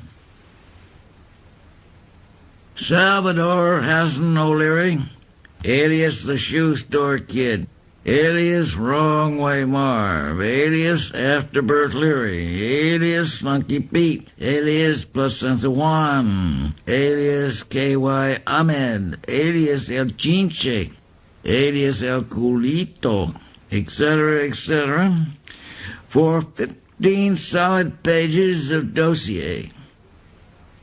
First tangled with the law in New York City, where he was traveling with a character known to the Brooklyn police as Blubber Wilson, who hustled his goofball money shaking down fetishists in shoe stores. Hassan was charged with third-degree extortion and conspiracy to impersonate a police officer.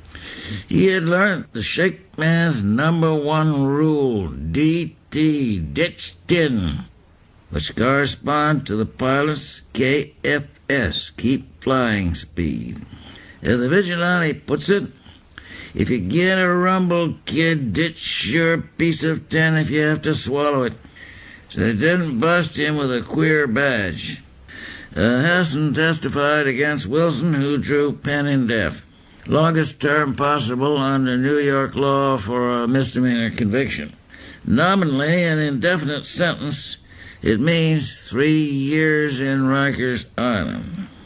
Hassan's case was noli prosi.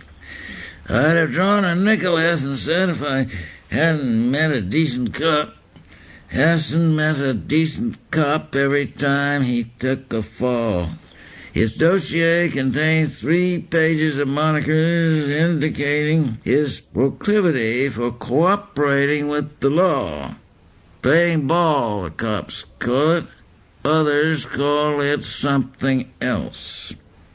Abe the Fuzz Lover, Finky Marv, the Crooning Hebe, Allie the Stool, Rongo Cell, the Wailing Spick, the Shinny Soprano, the Bronx Opera House, the Copper Gin, the Answering Service, the Squeaking Syrian, the Cooing Cocksucker, the Musical Fruit, the Wrong Asshole, the Fairy Fink, Leary the Narc, the Lilting Leprechaun, Grassy Girt.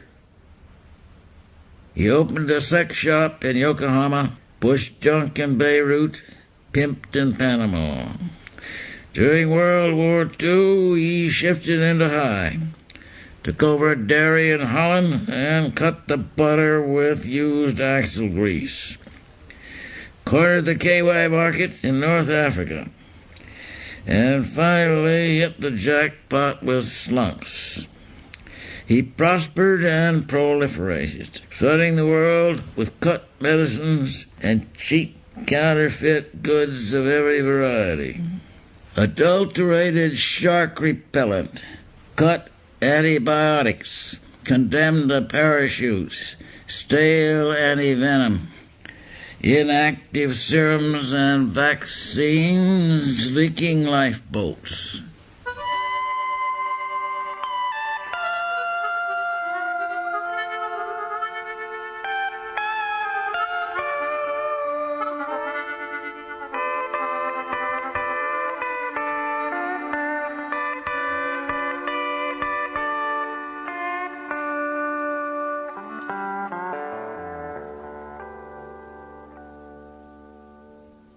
You ever dig the Mayan codices?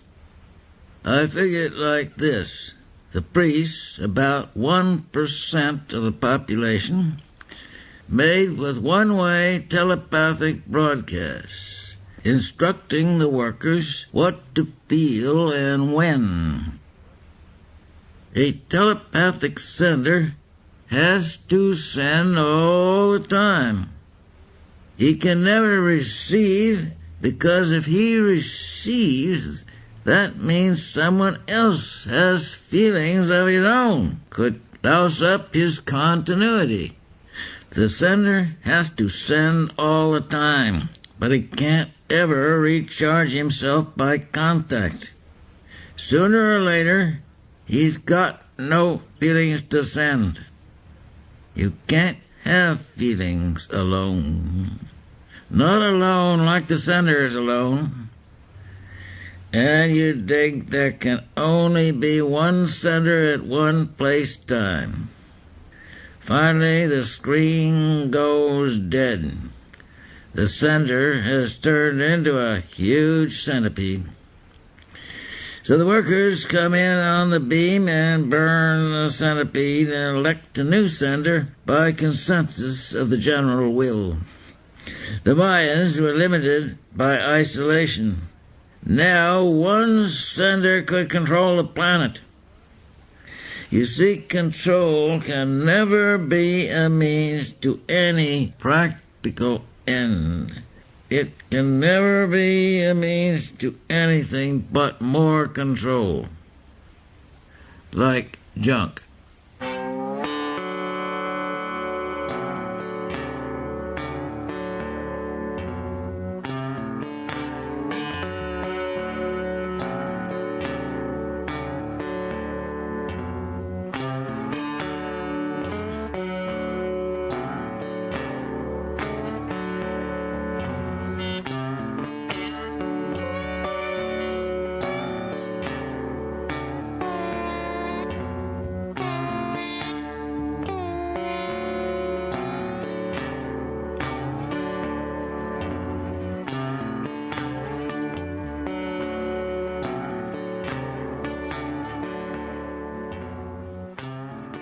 The county clerk.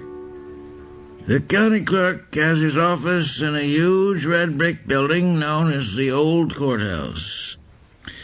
Civil cases are, in fact, tried there, the proceedings inexorably dragging out until the contestants die or abandon litigation. This is due to the vast number of records pertaining to absolutely everything, all filed in the wrong place, so that no one but the county clerk and his staff of assistants can find them. And he often spends years in the search. In fact, he is still looking for material relative to a damaged suit that was settled out of court in 1910. The Old Courthouse is located in the town of Pigeonhole, outside the urban zone. The inhabitants of this town and the surrounding area of swamps and heavy timber are people of such great stupidity and such barbarous practices that the administration has seen fit to quarantine them. In retaliation, the citizens of Pigeonhole plaster their town with signs. "Urbanite, don't let the sun set on you here." An unnecessary injunction, since nothing but urgent business would take any urbanite to Pigeonhole. Lee's case is urgent. He has to file an immediate affidavit that he is suffering from bubonic plague to avoid eviction from the house he has occupied 10 years without paying rent. He exists in perpetual quarantine. So he packs his suitcase of affidavits and petitions and injunctions and certificates and takes a bus to the frontier. The urbanite custom inspector waves him through. "I hope you got an atom bomb in that suitcase." The door of the county clerk's office is open. The county clerk sits inside gum and snuff, surrounded by 6 assistants. Lee stands in the doorway. The county clerk goes on talking without looking up. They burned that old nigger over in Cunt Lick. Nigger had the aftosin and left him stone blind. So this white girl down from Texarkana screeches out, "Roy, that old nigger's looking at me so nasty. Land sakes, I feel just dirty all over." "Now, sweet thing, don't you fret yourself. Me and the boys will burn him." "Do it slow, honey face, do it slow. He's give me a sick headache."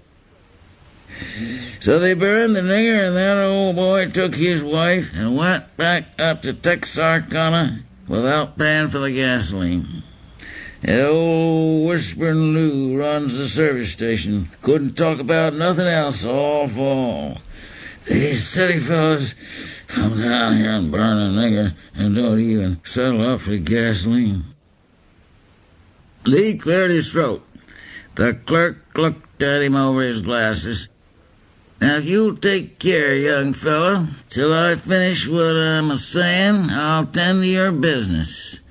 And he plunged into an anecdote about a nigger got the hydrophobia from a cow. So my pappy says to me, "Finish up your chores, son, and let's go see the mad nigger." They had that nigger chained to the bed, and he was bawling like a cow. I soon got enough of that old nigger. Well, if you all will excuse me, I got business in the Privy Council. Lee listened in horror. The county clerk often spent weeks in the Privy, living on scorpions and Montgomery Ward catalogues. On several occasions, his assistants had forced the door and carried him out in an advanced state of malnutrition. Lee decided to play his last card. "Mr. Anchor," he said, "I'm appealing to you as one razorback to another." And he pulled out his razorback card, a memento of his lush-rolling youth. The clerk looked at the card suspiciously. "You don't look like a bodie-feedy, mash-fed razorback to me. What you think about the Jews?" "Well, Mr. Anchor, you know yourself all a Jew wants to do is doodle a Christian girl. One of these days we'll cut the rest of it off." "Well, you talk right sensible for a city feller. Find out what he wants and take care of him. He's a good old boy."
Interzone.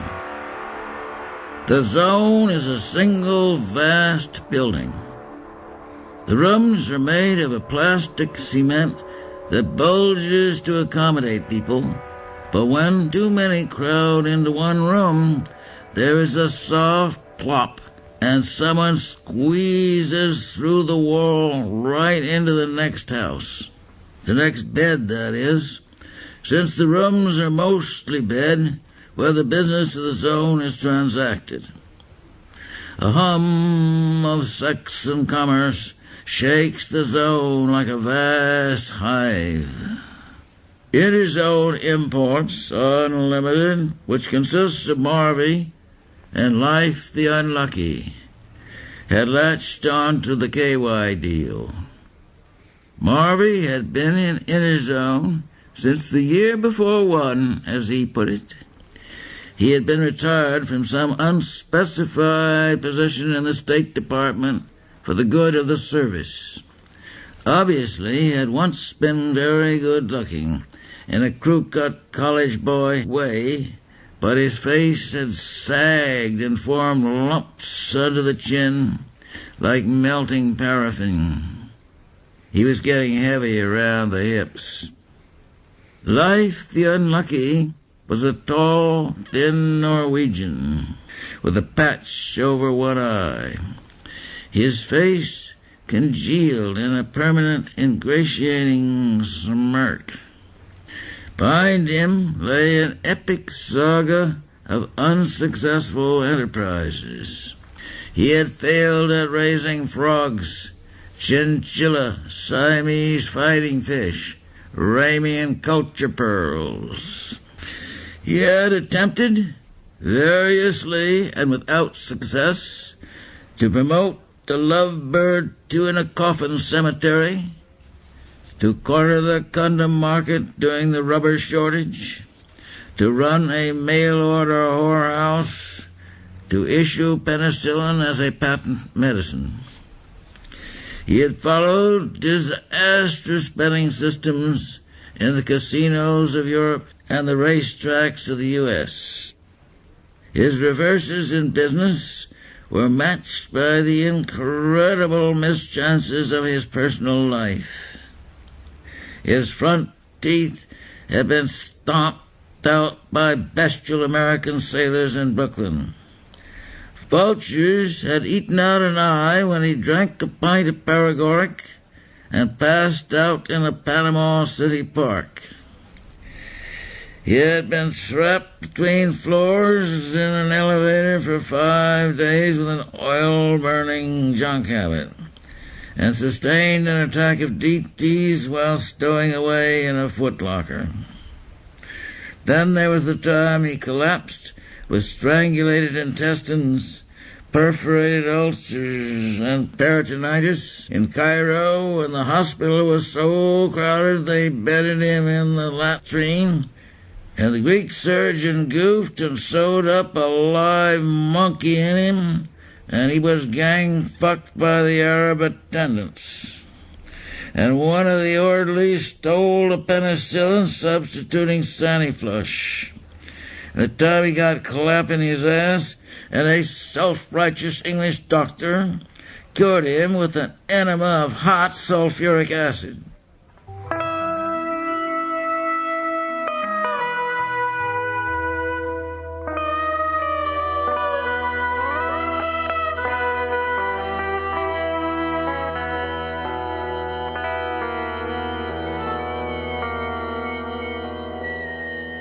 The examination. Carl Peterson found a postcard in his box requesting him to report for a 10 o'clock appointment with Dr. Banway in the Ministry of Mental Hygiene and Prophylaxis. What on earth could they want with me, he thought irritably. A mistake, most likely. But he knew they didn't make mistakes. Certainly not mistakes of identity. Carl entered the steel enamel labyrinth of the ministry, strode to the information desk, and presented his card. 5th floor, room 26. In room 26, a nurse looked at him with cold undersea eyes. "Dr. Benway is expecting you," she said, smiling. "Go right in." As if he had nothing to do but wait for me, thought Carl. The office was completely silent and filled with a milky light. The doctor shook Carl's hand, keeping his eyes on the young man's chest. I've seen this man before, Carl thought, but where? He sat down and crossed his legs. He glanced at an ashtray on the desk and lit a cigarette. He turned to the doctor, a steady, inquiring gaze in which there was more than a touch of insolence. The doctor seemed embarrassed. He fidgeted and coughed and fumbled with papers. "Hump," he said finally. Your name is Carl Peterson, I believe." His glasses slid down onto his nose in parody of the academic manner. Carl nodded silently. The doctor did not look at him, but seemed nonetheless to register the acknowledgment. He pushed his glasses back into place with one finger and opened a file on the white enamel desk. Carl Peterson. He repeated the name caressingly, pursed his lips and nodded several times. He spoke again abruptly. "You know, of course, we are trying. We're all trying. Sometimes, of course, we don't succeed." His voice trailed off thin and tenuous. He put a hand to his forehead. "To adjust the state, simply a tool, to the needs of each individual citizen." His voice boomed out so unexpectedly deep and loud that Carl started. "That is the only function of the state, as we see it, our knowledge, incomplete, of course." He made a slight gesture of depreciation. For example, take the matter of a sexual deviation. The doctor rocked back and forth in his chair. His glasses slid down onto his nose. Carl felt suddenly uncomfortable. "Frankly, we don't pretend to understand, at least not completely, why some men and women prefer the sexual company of their own sex. We do know that the phenomena is common enough and under certain circumstances a matter of concern to this department. Treatment of these disorders is at the present time symptomatic." The doctor suddenly threw himself back in his chair and burst into peals of metallic laughter. "Ha! Ha!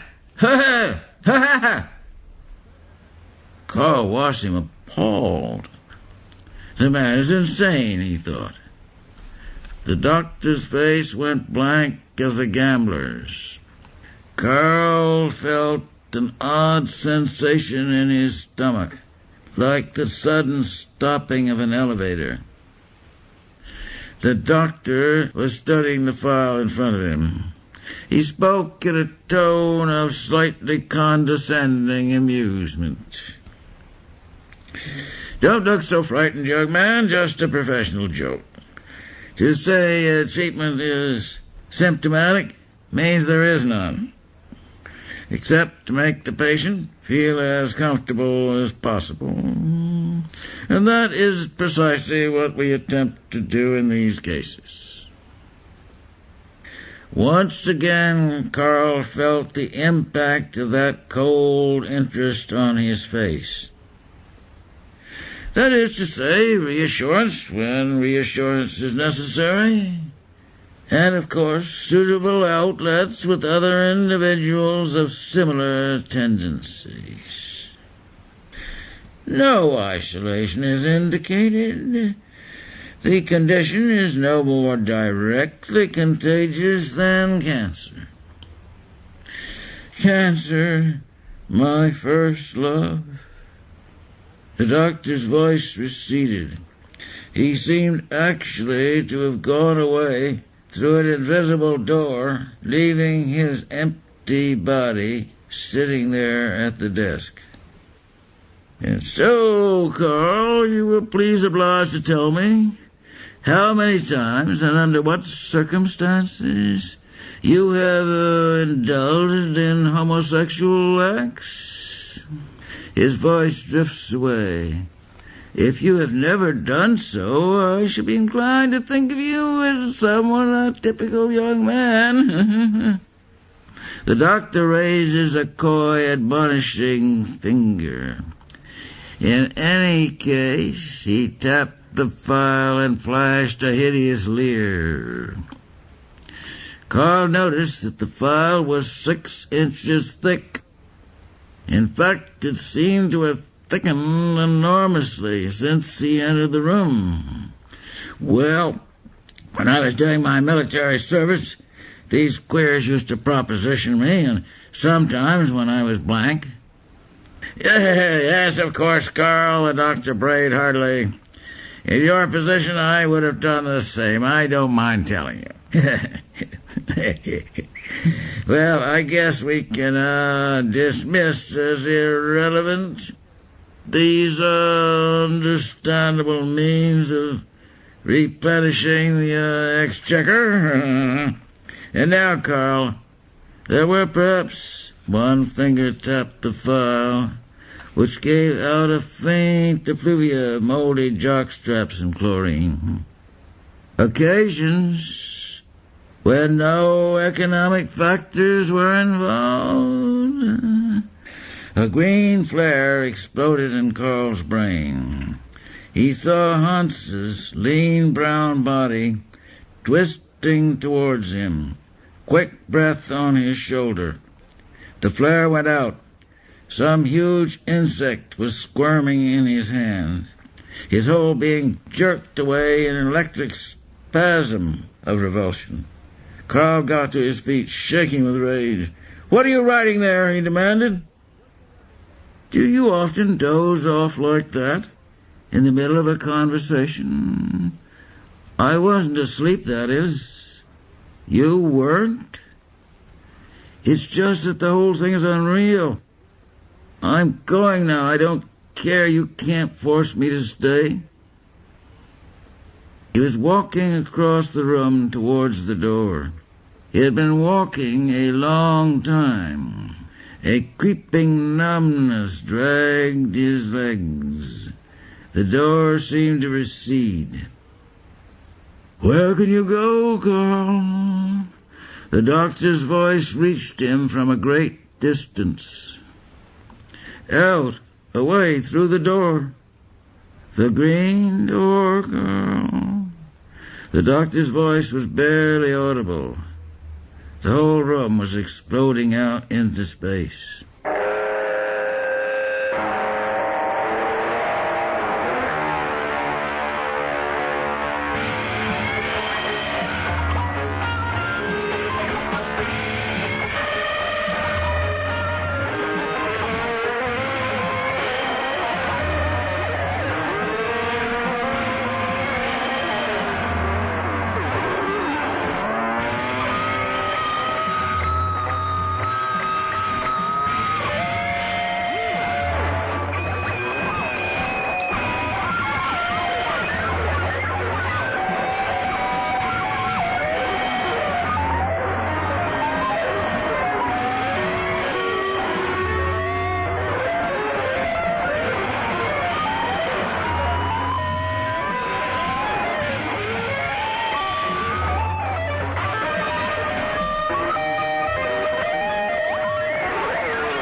Have you seen Pen Upon Rose? The gangster in concrete rolls down the river channel. They cowboyed him in the steam room. Is this cherry-ass Gio the towel boy? Or Mother Gillig, old auntie of Westminster Place? Only dead fingers talk in Braille. The Mississippi rolls great limestone boulders down the silent alley. Distant rumble of stomachs, poisoned pigeons rain from the northern lights. The reservoirs are empty. Brass statues crash through the hungry squares and alleys of the gaping city, probing for a vein in the junk-sick morning, strictly from cough syrup. 1,000 junkies storm the crystal spine clinics, cook down the gray ladies. In a limestone cave, met a man with Medusa's head in a hat box and said, "Be careful," to the customs inspector. Frozen forever, hand an inch from the false bottom.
Coke bugs. The sailor's gray felt hat and black overcoat hung twisted in atrophied yen weight. Morning sun outlined the sailor in the orange-yellow flame of junk. He had a paper napkin under his coffee cup, mark of those who do a lot of sitting over coffee in the plazas, restaurants, terminals, and waiting rooms of the world. A junkie, even at the sailor's level, runs on junk time. And when he makes his importunate eruption into the time of others, like all petitioners, he must wait. How many coffees in an hour? A boy came in and sat at the counter in broken lines of long, sick junk weight. The sailor shivered. His face fuzzed out of focus in a shuddering brown mist.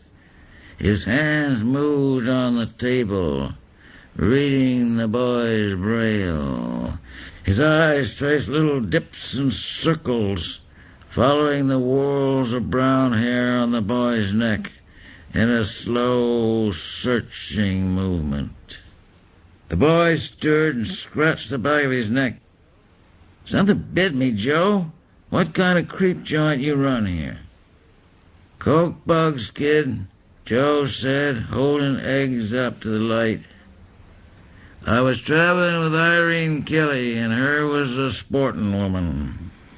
In Butte, state of Montana, her got the coke cars and run through the hotel screaming Chinese coppers chase her with meat cleavers.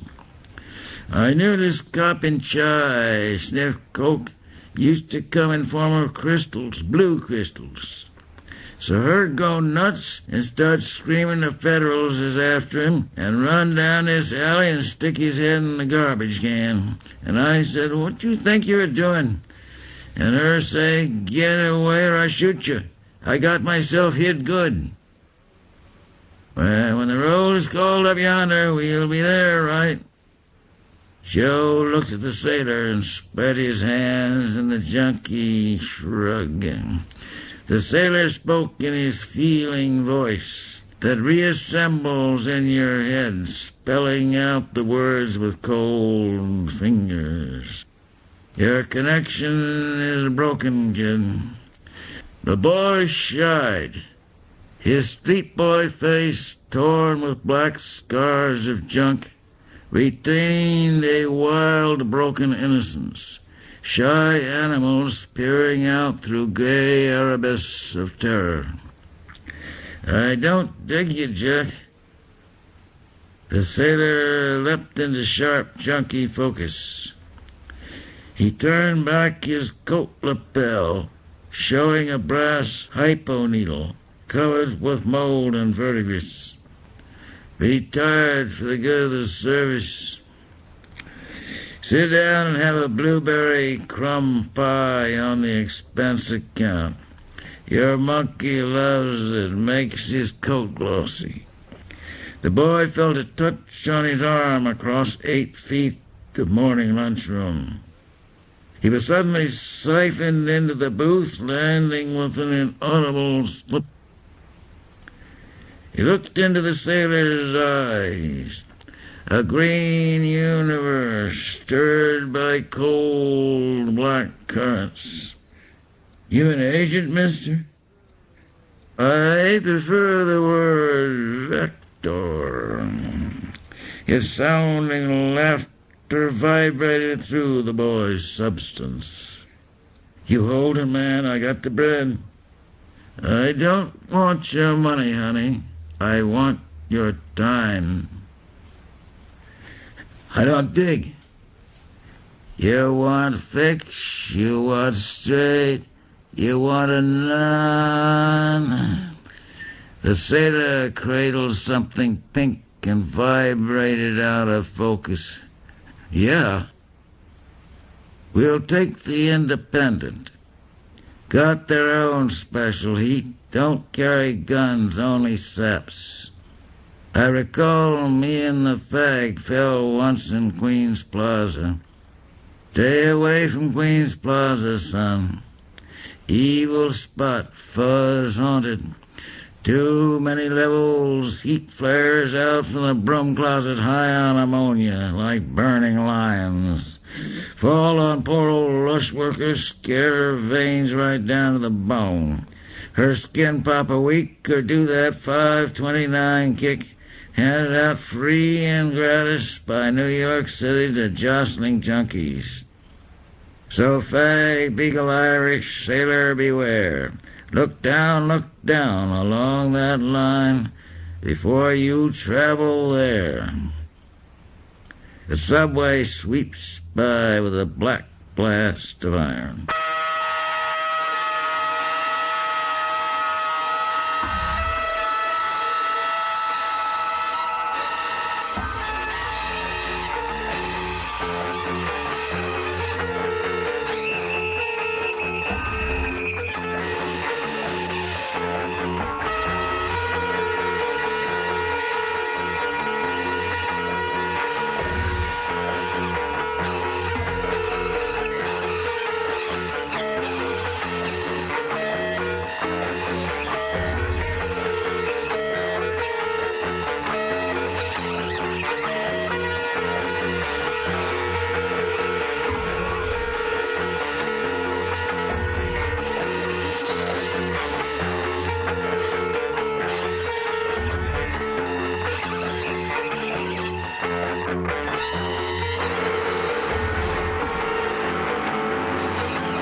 The exterminator does a good job. The sailor touched the door gently, following patterns of painted oak in a slow twist, leaving faint, iridescent whorls of slime. His arm went through to the elbow. He pulled back an inside bolt and stood aside for the boy to enter.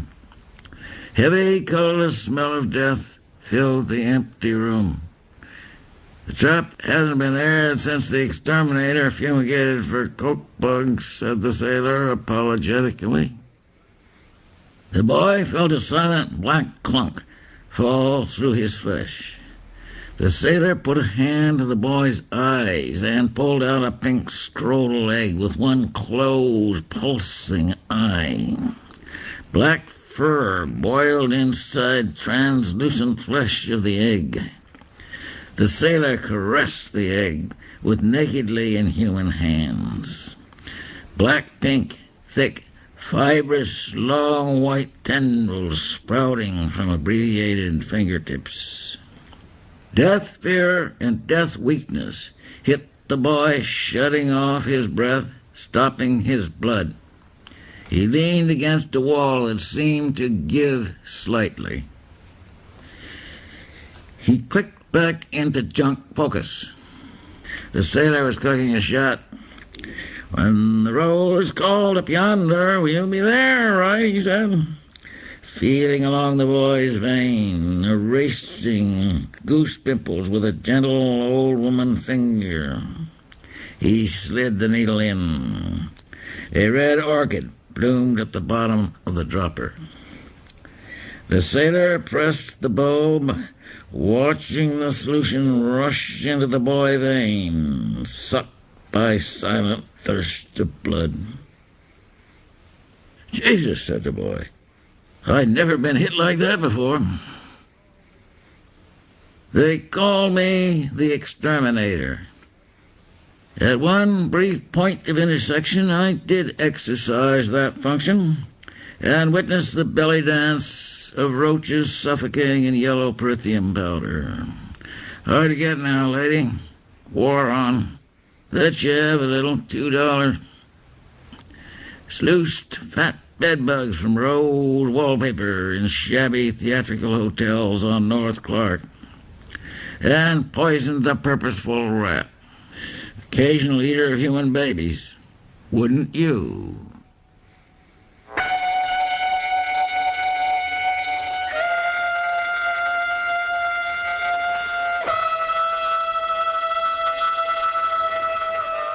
The Algebra of Need.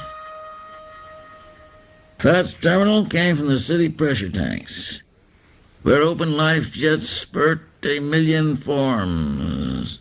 Immediately eaten, the eaters canceled by black time fuzz. Few reach the plaza, a point where the tanks empty a tidal river, carrying forms of survival, armed with defenses of poison slime, black flesh-rotting fungus, and green odors that sear the lungs and grab the stomach in twisted knots. Because Fat's nerves were raw and peeled to feel the death spasms of a million cold kicks, Fats learned the algebra of need and survived. One Friday, Fats siphoned himself into the plaza.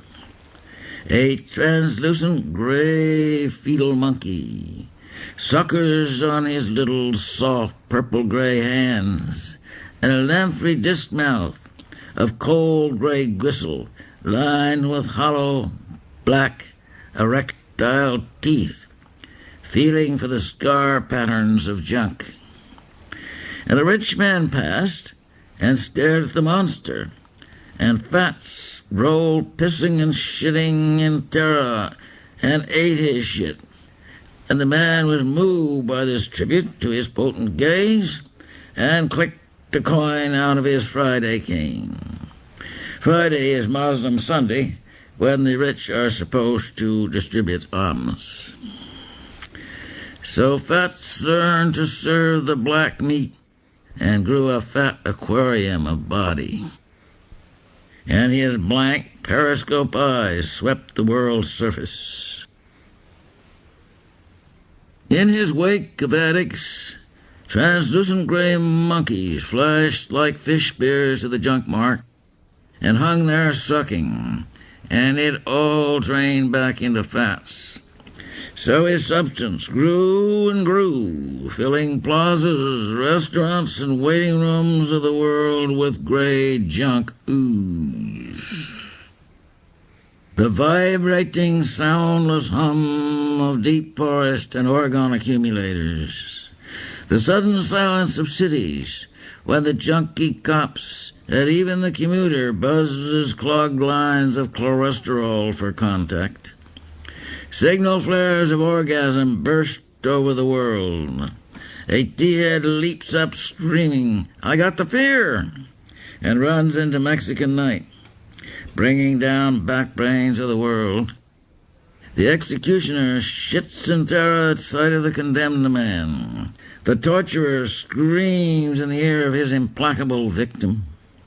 Knife fighters embrace in adrenaline. Cancer's at the door with a singing telegram.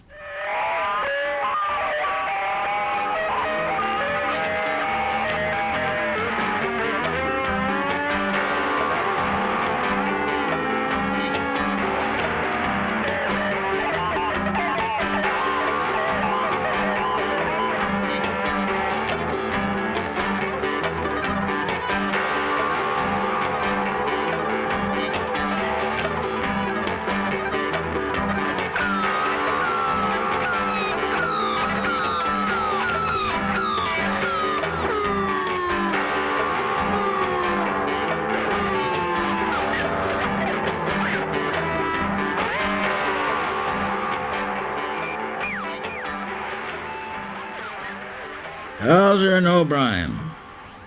When they walked in on me that morning at 8 o'clock, I knew it was my last chance, my only chance.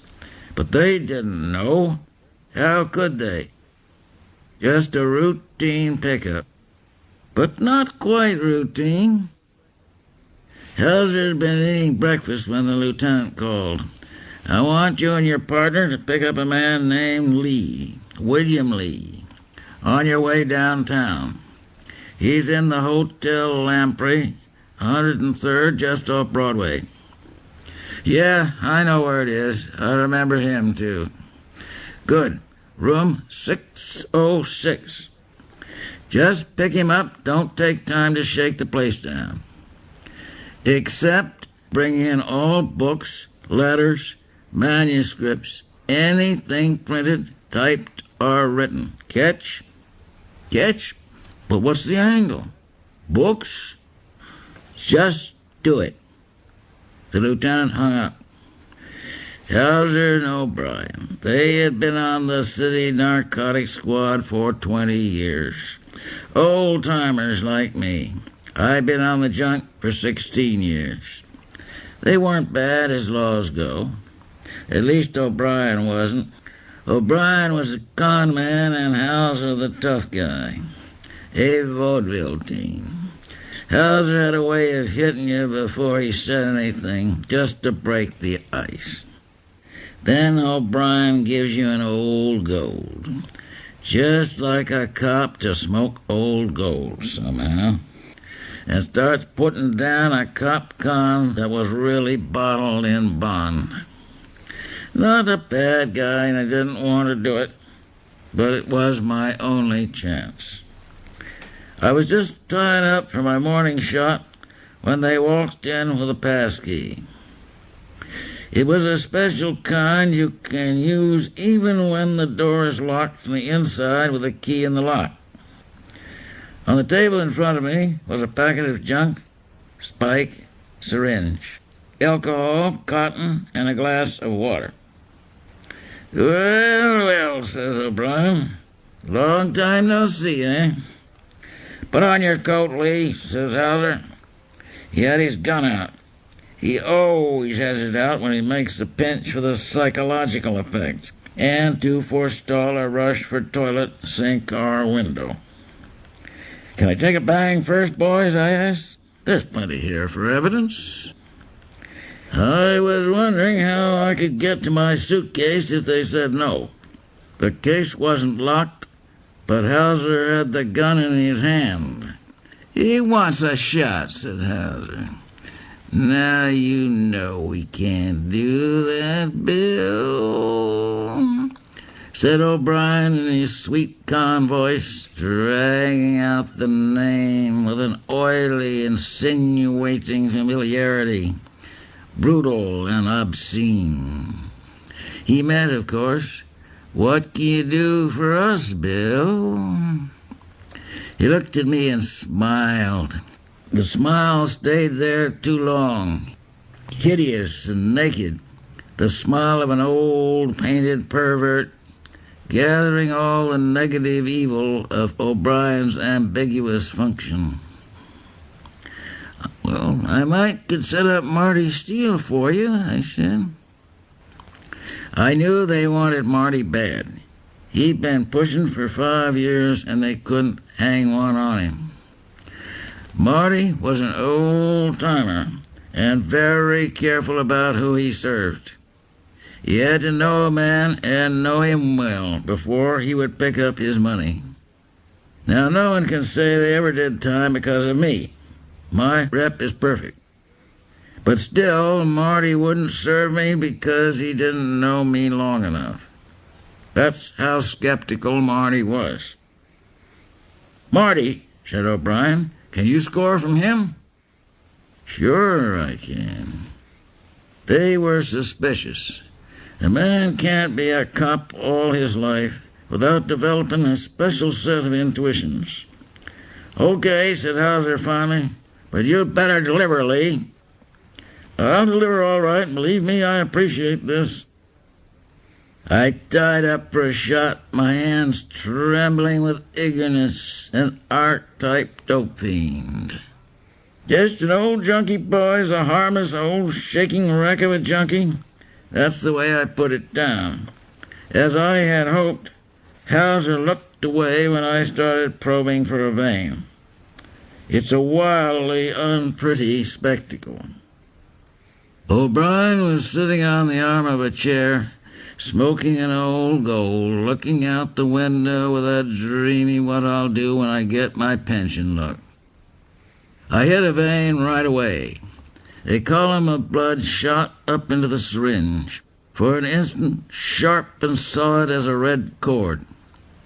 I pressed the plunger down with my thumb, feeling the junk pound through my veins to feed 1,000,000 junk-hungry cells, to bring strength and alertness to every nerve and muscle.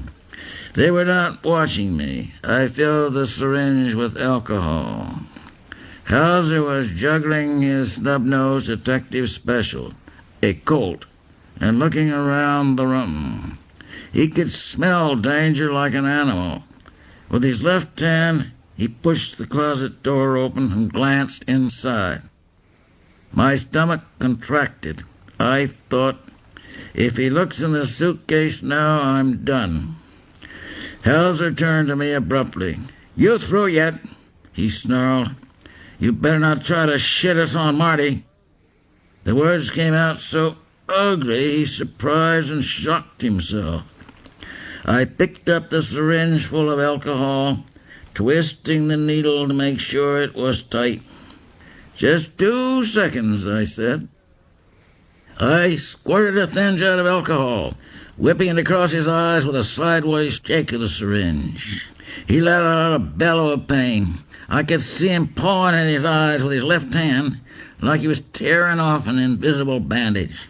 As I dropped to the floor on one knee, reaching for my suitcase, I pushed the suitcase open, and my left hand closed around the gun butt. I felt the concussion of Hauser's shot before I heard it. His slug slammed into the wall behind me. Shooting from the floor, I snapped 2 quick shots into Hauser's belly, where his vest had pulled up, showing an inch of white shirt. He grunted in a way I could feel and doubled forward. Stiff with panic, O'Brien's hand was tearing at the gun in his shoulder holster. I clamped my other hand around my gun wrist to steady it with a long pull, and shot him in the middle of his red forehead, about 2 inches below the silver hairline. His hair had been gray the last time I saw him. That was about 15 years ago, my first arrest. His eyes went out. He fell off the chair onto his face. My hands were already reaching for what I needed, sweeping my notebooks into a briefcase with my works, junk, and a box of shells. I stuck the gun into my belt and stepped out into the corridor, putting on my coat. I could hear the desk clerk and the bellboy pounding up the stairs. I took the self-service elevator down, walked through the empty lobby into the street. I spent the night in the Everhard baths. Homosexuality is the best all-around cover story an agent can use, where a snarling Italian attendant creates such an unnerving atmosphere, sweeping the dormitory with infrared see-in-the-dark field glasses. Walked out in the precise morning and bought a paper. Nothing. I called from a drugstore phone booth and asked for narcotics. Lieutenant Gonzalez, who's calling? I want to speak to O'Brien. A moment of static, dangling wires, broken connections. Nobody of that name in this department. Who are you? Well, let me speak to Hauser. Look, mister, no O'Brien, no Hauser in this bureau. Now, what do you want? Look, this is important. I've got info on a big shipment of H coming in. I want to talk to Hauser or O'Brien. I don't do business with anybody else. Hold on, I'll connect you with Alcibiades. I began to wonder if there was an Anglo-Saxon name left in the department. I want to speak to Hauser or O'Brien. How many times I have to tell you? No Hauser, no O'Brien in this department. Now, who is this calling? I hung up and took a taxi out of the area. In the cab, I realized what had happened. I had been occluded from space-time like an eel's ass occludes when he stops eating on the way to Sargasso. Locked out. Never again would I have a key, a point of intersection. The heat was off me from here on out. Relegated with Hauser and O'Brien to a landlocked junk past where heroin is always $28 an ounce, and you can score for yen pox in the chink laundry of Sioux Falls.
Atrophied preface. Wouldn't you? Why all this waste paper getting the people from one place to another? Perhaps to spare the reader stress of sudden space shifts and keep him gentle. And so, a ticket is bought, a taxi called, a plane boarded. There is only one thing a writer can write about: what is in front of his senses at the moment of writing. I am a recording instrument. I do not presume to impose story, plot, continuity. Insofar as I succeed in direct recording of certain areas of psychic process, I may have limited function. I am not an entertainer. Possession, they call it. Sometimes an entity jumps in the body, outlines waver in yellow-orange jelly, and hands move to disembowel the passing whore, or strangle the neighbor child, in hope of alleviating a chronic housing shortage. As if I was usually there, but subject to goof now and again. Wrong. I am never here. Never, that is, fully in possession, but somehow in a position to forestall ill-advised moves. Patrolling is, in fact, my principal occupation. No matter how tight security, I am always somewhere outside giving orders, and inside this straitjacket of jelly that gives and stretches, but always reforms ahead of every movement, thought, impulse, stamped with the seal of alien inspection.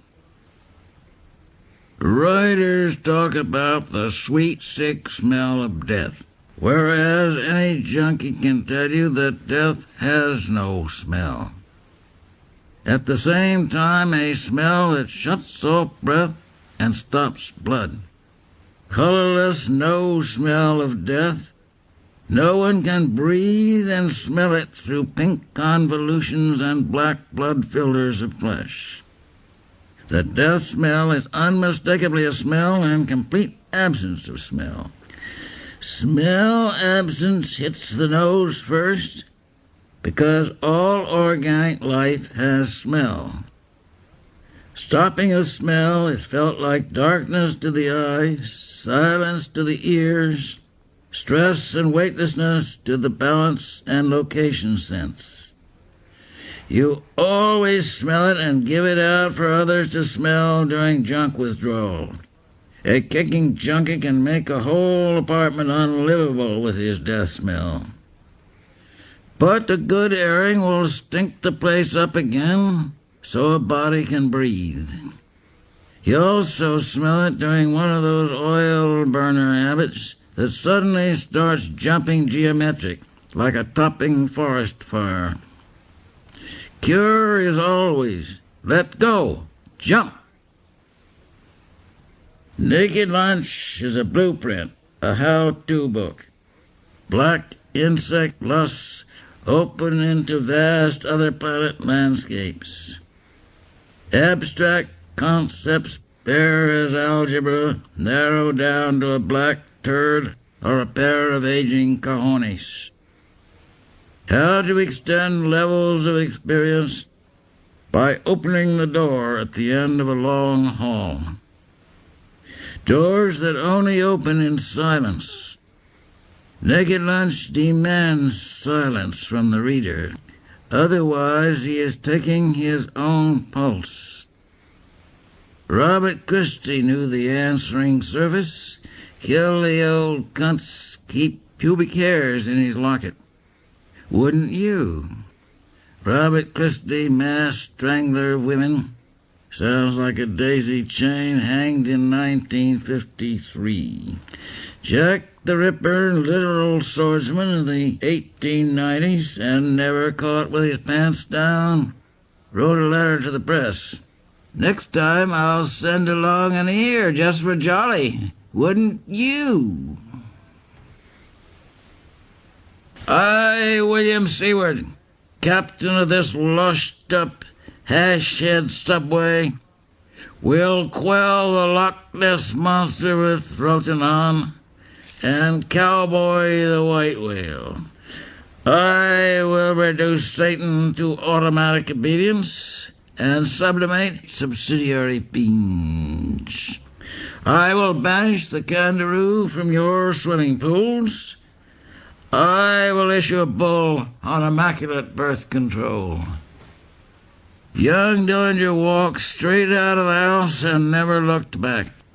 Don't ever look back, kid. You turn into some old cow's salt lick. Police bullet in the alley, broken wings of Icarus, screams of a burning boy inhaled by the old junkie, eyes empty as a vast plain. The word is divided into units, which be all in one piece, and should be so taken. But the pieces can be had in any order, being tied up back and forth, in and out, fore and aft, like an interesting sex arrangement. This book spill off the page in all directions. Kaleidoscope of vistas, medley of tunes and street noises, farts and riot yips, and the slamming steel shutters of commerce, screams of pain and pathos, and screams plain pathic, copulating counts, and outraged squawk of the displaced bullhead, prophetic mutterings of Burroughs in nutmeg trances, snapping necks and screaming mandrakes, sigh of orgasm, heroin silent as dawn in the thirsty cells. Radio Cairo screaming like a berserk tobacco auction, and flutes of Ramadan fanning the sick junkie like a gentle lush worker in the gray subway dawn, feeling with delicate fingers for the green folding crackle. This is revelation and prophecy of what I can pick up without FM on my 1920 crystal set with antennae of jism. Gentle reader, we see God through our assholes in the flashbulb of orgasm. Through these orifices, transmute your body. The way out is the way in. Now I, William Seward, will unlock my word hoard. My Viking heart fares over the great brown river, where motors putt, putt, putt in jungle twilight, and whole trees float with huge snakes in the branches, and sad-eyed lemurs watch the shore. Across the Missouri field, the boy finds a pink arrowhead, out along distant train whistles, comes back to me, hungry as a street boy, don't know to peddle the ass God gave him. Gentle reader, the word will leap on you with leopard man iron claws. It will cut off fingers and toes like an opportunist land crab. It will hang you and catch your jism like a scrutable dog. It will coil around your thighs like a bushmaster and inject a shot glass of rancid ectoplasm. I am not American Express.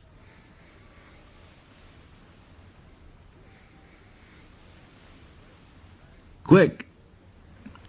White flash, mangled insect screams. I woke up with a taste of metal in my mouth, back from the dead, trailing the colorless death smell, afterbirth of a withered gray monkey, phantom twinges of amputation. Taxi boys waiting for a pickup, Eduardo said, and died of an overdose in Madrid. Powder trains burn back through pink convolutions of tumescent flesh, set off flashbulbs of orgasm, pinpoint photos of arrested motion, smooth brown side, twisted to light a cigarette. He stood there in a 1920 straw hat somebody gave him. Soft, mendicant words falling like dead birds in the dark street. No, no more, no muss. A heaving sea of air hammers in the purple-brown dusk, tainted with rotten metal smell of sewer gas. Young worker faces vibrating out of focus in yellow halos of carbide lanterns. Broken pipes exposed. They are rebuilding the city. Lee nodded absently. Yes, always. Either way is a bad move to the East Wing. If I knew, I'd be glad to tell you. No good, no bueno. Hustling myself. No glut, clum flighty.